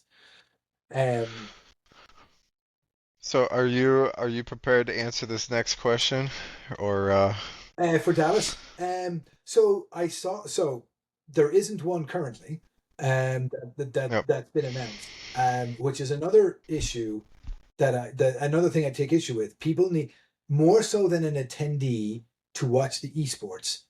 The LAN needs to be configured and arranged so that people can book the tickets. They know it's there. They can plan for it, and then you'll get an accurate attendance. If like people will go, oh shit, there's no LAN, and then DreamHack will put it up, and no one will show up, and so they'll make a tiny LAN, and then go, oh, LAN is dead, right? It's like it's like It's a yeah, and self-fulfilling so, prophecy, yeah, people basically. can't plan BYOC inside 4 months. They need more time because they're coming from all over the goddamn country, either flying with laptops and everything else that they all brought with them. It's not I, easy to I travel with. don't recommend bringing a laptop. We Oh we yeah, did that in Atlanta last year. That no, was like yeah, and the horrible. towers and everything else. But that's even Yeah. worse. Like trying to bring those along with anything. So yeah, like the BYOC needs time and planning to make that work. So um, Atlanta has always been the smallest LAN, always has been. It's been in varying degrees and sizes. We've seen it from 1,000 to 750, back to 1,000, back to 500 or less. And so, yeah, it's the land. Atlanta has always been a lower attendance, but the Dallas time frame is usually has historically been the largest and busiest. So moving it to Dallas or moving it to Atlanta is going to present challenges for people because they were expecting it. So you don't so you don't know if the BYOC at No. DreamHack is just dead. No, You have no idea. the Wow. writing seems to be on the wall, but no. So to be clear, full transparency, I'm not DreamHack staff. So we are This is true. subcontractors that get gone like to doing the free play or do the PC or the PC free play or the LAN. And before that, we were just volunteer crew volunteers that you would, oh, there's a DreamHack, let me sign up, and oh, there's LAN, great. So that's basically the gist of it. So whether there will be or not, I don't know. It certainly doesn't look like there's going to be one, which will be very sad. And then if there isn't one, then our group likely wouldn't be called. So, um, yeah, it'll be interesting to see what happens and how it happens. But if there isn't one for Dallas, that might be it. That might be the nail on the coffin for BYOC. But I would encourage anyone who wants the LAN and wants the BYOC. There is if you go to DreamHack's website, you can fill out a survey. It's a long ass survey, but go fill it out and make your opinions known. Let them know that you want the BYOC. They won't make this they will only make business decisions based on the information they have. So if they don't know that people want to be at the BYOC, then obviously they won't prioritize something if it's not going to make the money. It's a business after all. So from that perspective, go out and conquer, folks. Go tell people you want to see. Make that noise. Um, So get off of Reddit, guys. Get off of yeah, yeah. Go Discord. well, no, Go fill out go the take a survey. half an hour off Reddit and Discord and go use your other monitor and fill out the goddamn survey. Let people There you speak. go, Let guys. people know. And that You will heard. that's the only way it would change at any kind of grassroots level. Outside of someone go hire themselves and go get themselves into a CEO position of EFG and face it, and then you can set the terms and off you go. So any billionaire Well, I people, mean, you have an acquisition and I'll be your guy. you know what's gonna happen if they just kill BYOC in these events. What's gonna happen is there's just gonna be another LAN or some other company that pops up that's gonna Yeah, do so a like DreamHack MomoCon type has LAN. one, not DefCon, QuakeCon is a good one. QuakeCon is one I haven't been to. I really want to go because Quake, obviously. So that's one I've never been to. BlizzCon usually has something. I mean, there are opportunities out there, and then there's all the different lands, the Landfest ones, MomoCon, and a bunch of others. I don't know if PAX just has free play, but yeah, there's. I mean, worst case scenario, someone just says, "All right, we're gonna do a once annual LAN and find a place to do it, and then just build it up." And that's not looking at anyone in particular. Good game, family. Come on, make it happen. Oh, we've we've definitely talked about that before. Um, Okay, this is the last question, and it's silly, and it's just an inside joke, obviously. Approximately how much McDonald's did you eat that night in It Atlanta? was a 20-piece nuggets, a two Big Macs with no Macs, basically plain, just ketchup and or onions on them. Two medium fries, and I think it was two Cokes as well. But yeah, it was the Big Mac value meal, and I think I ate everything except for one burger because someone didn't have something. I said, "Here you go, I can't eat anymore."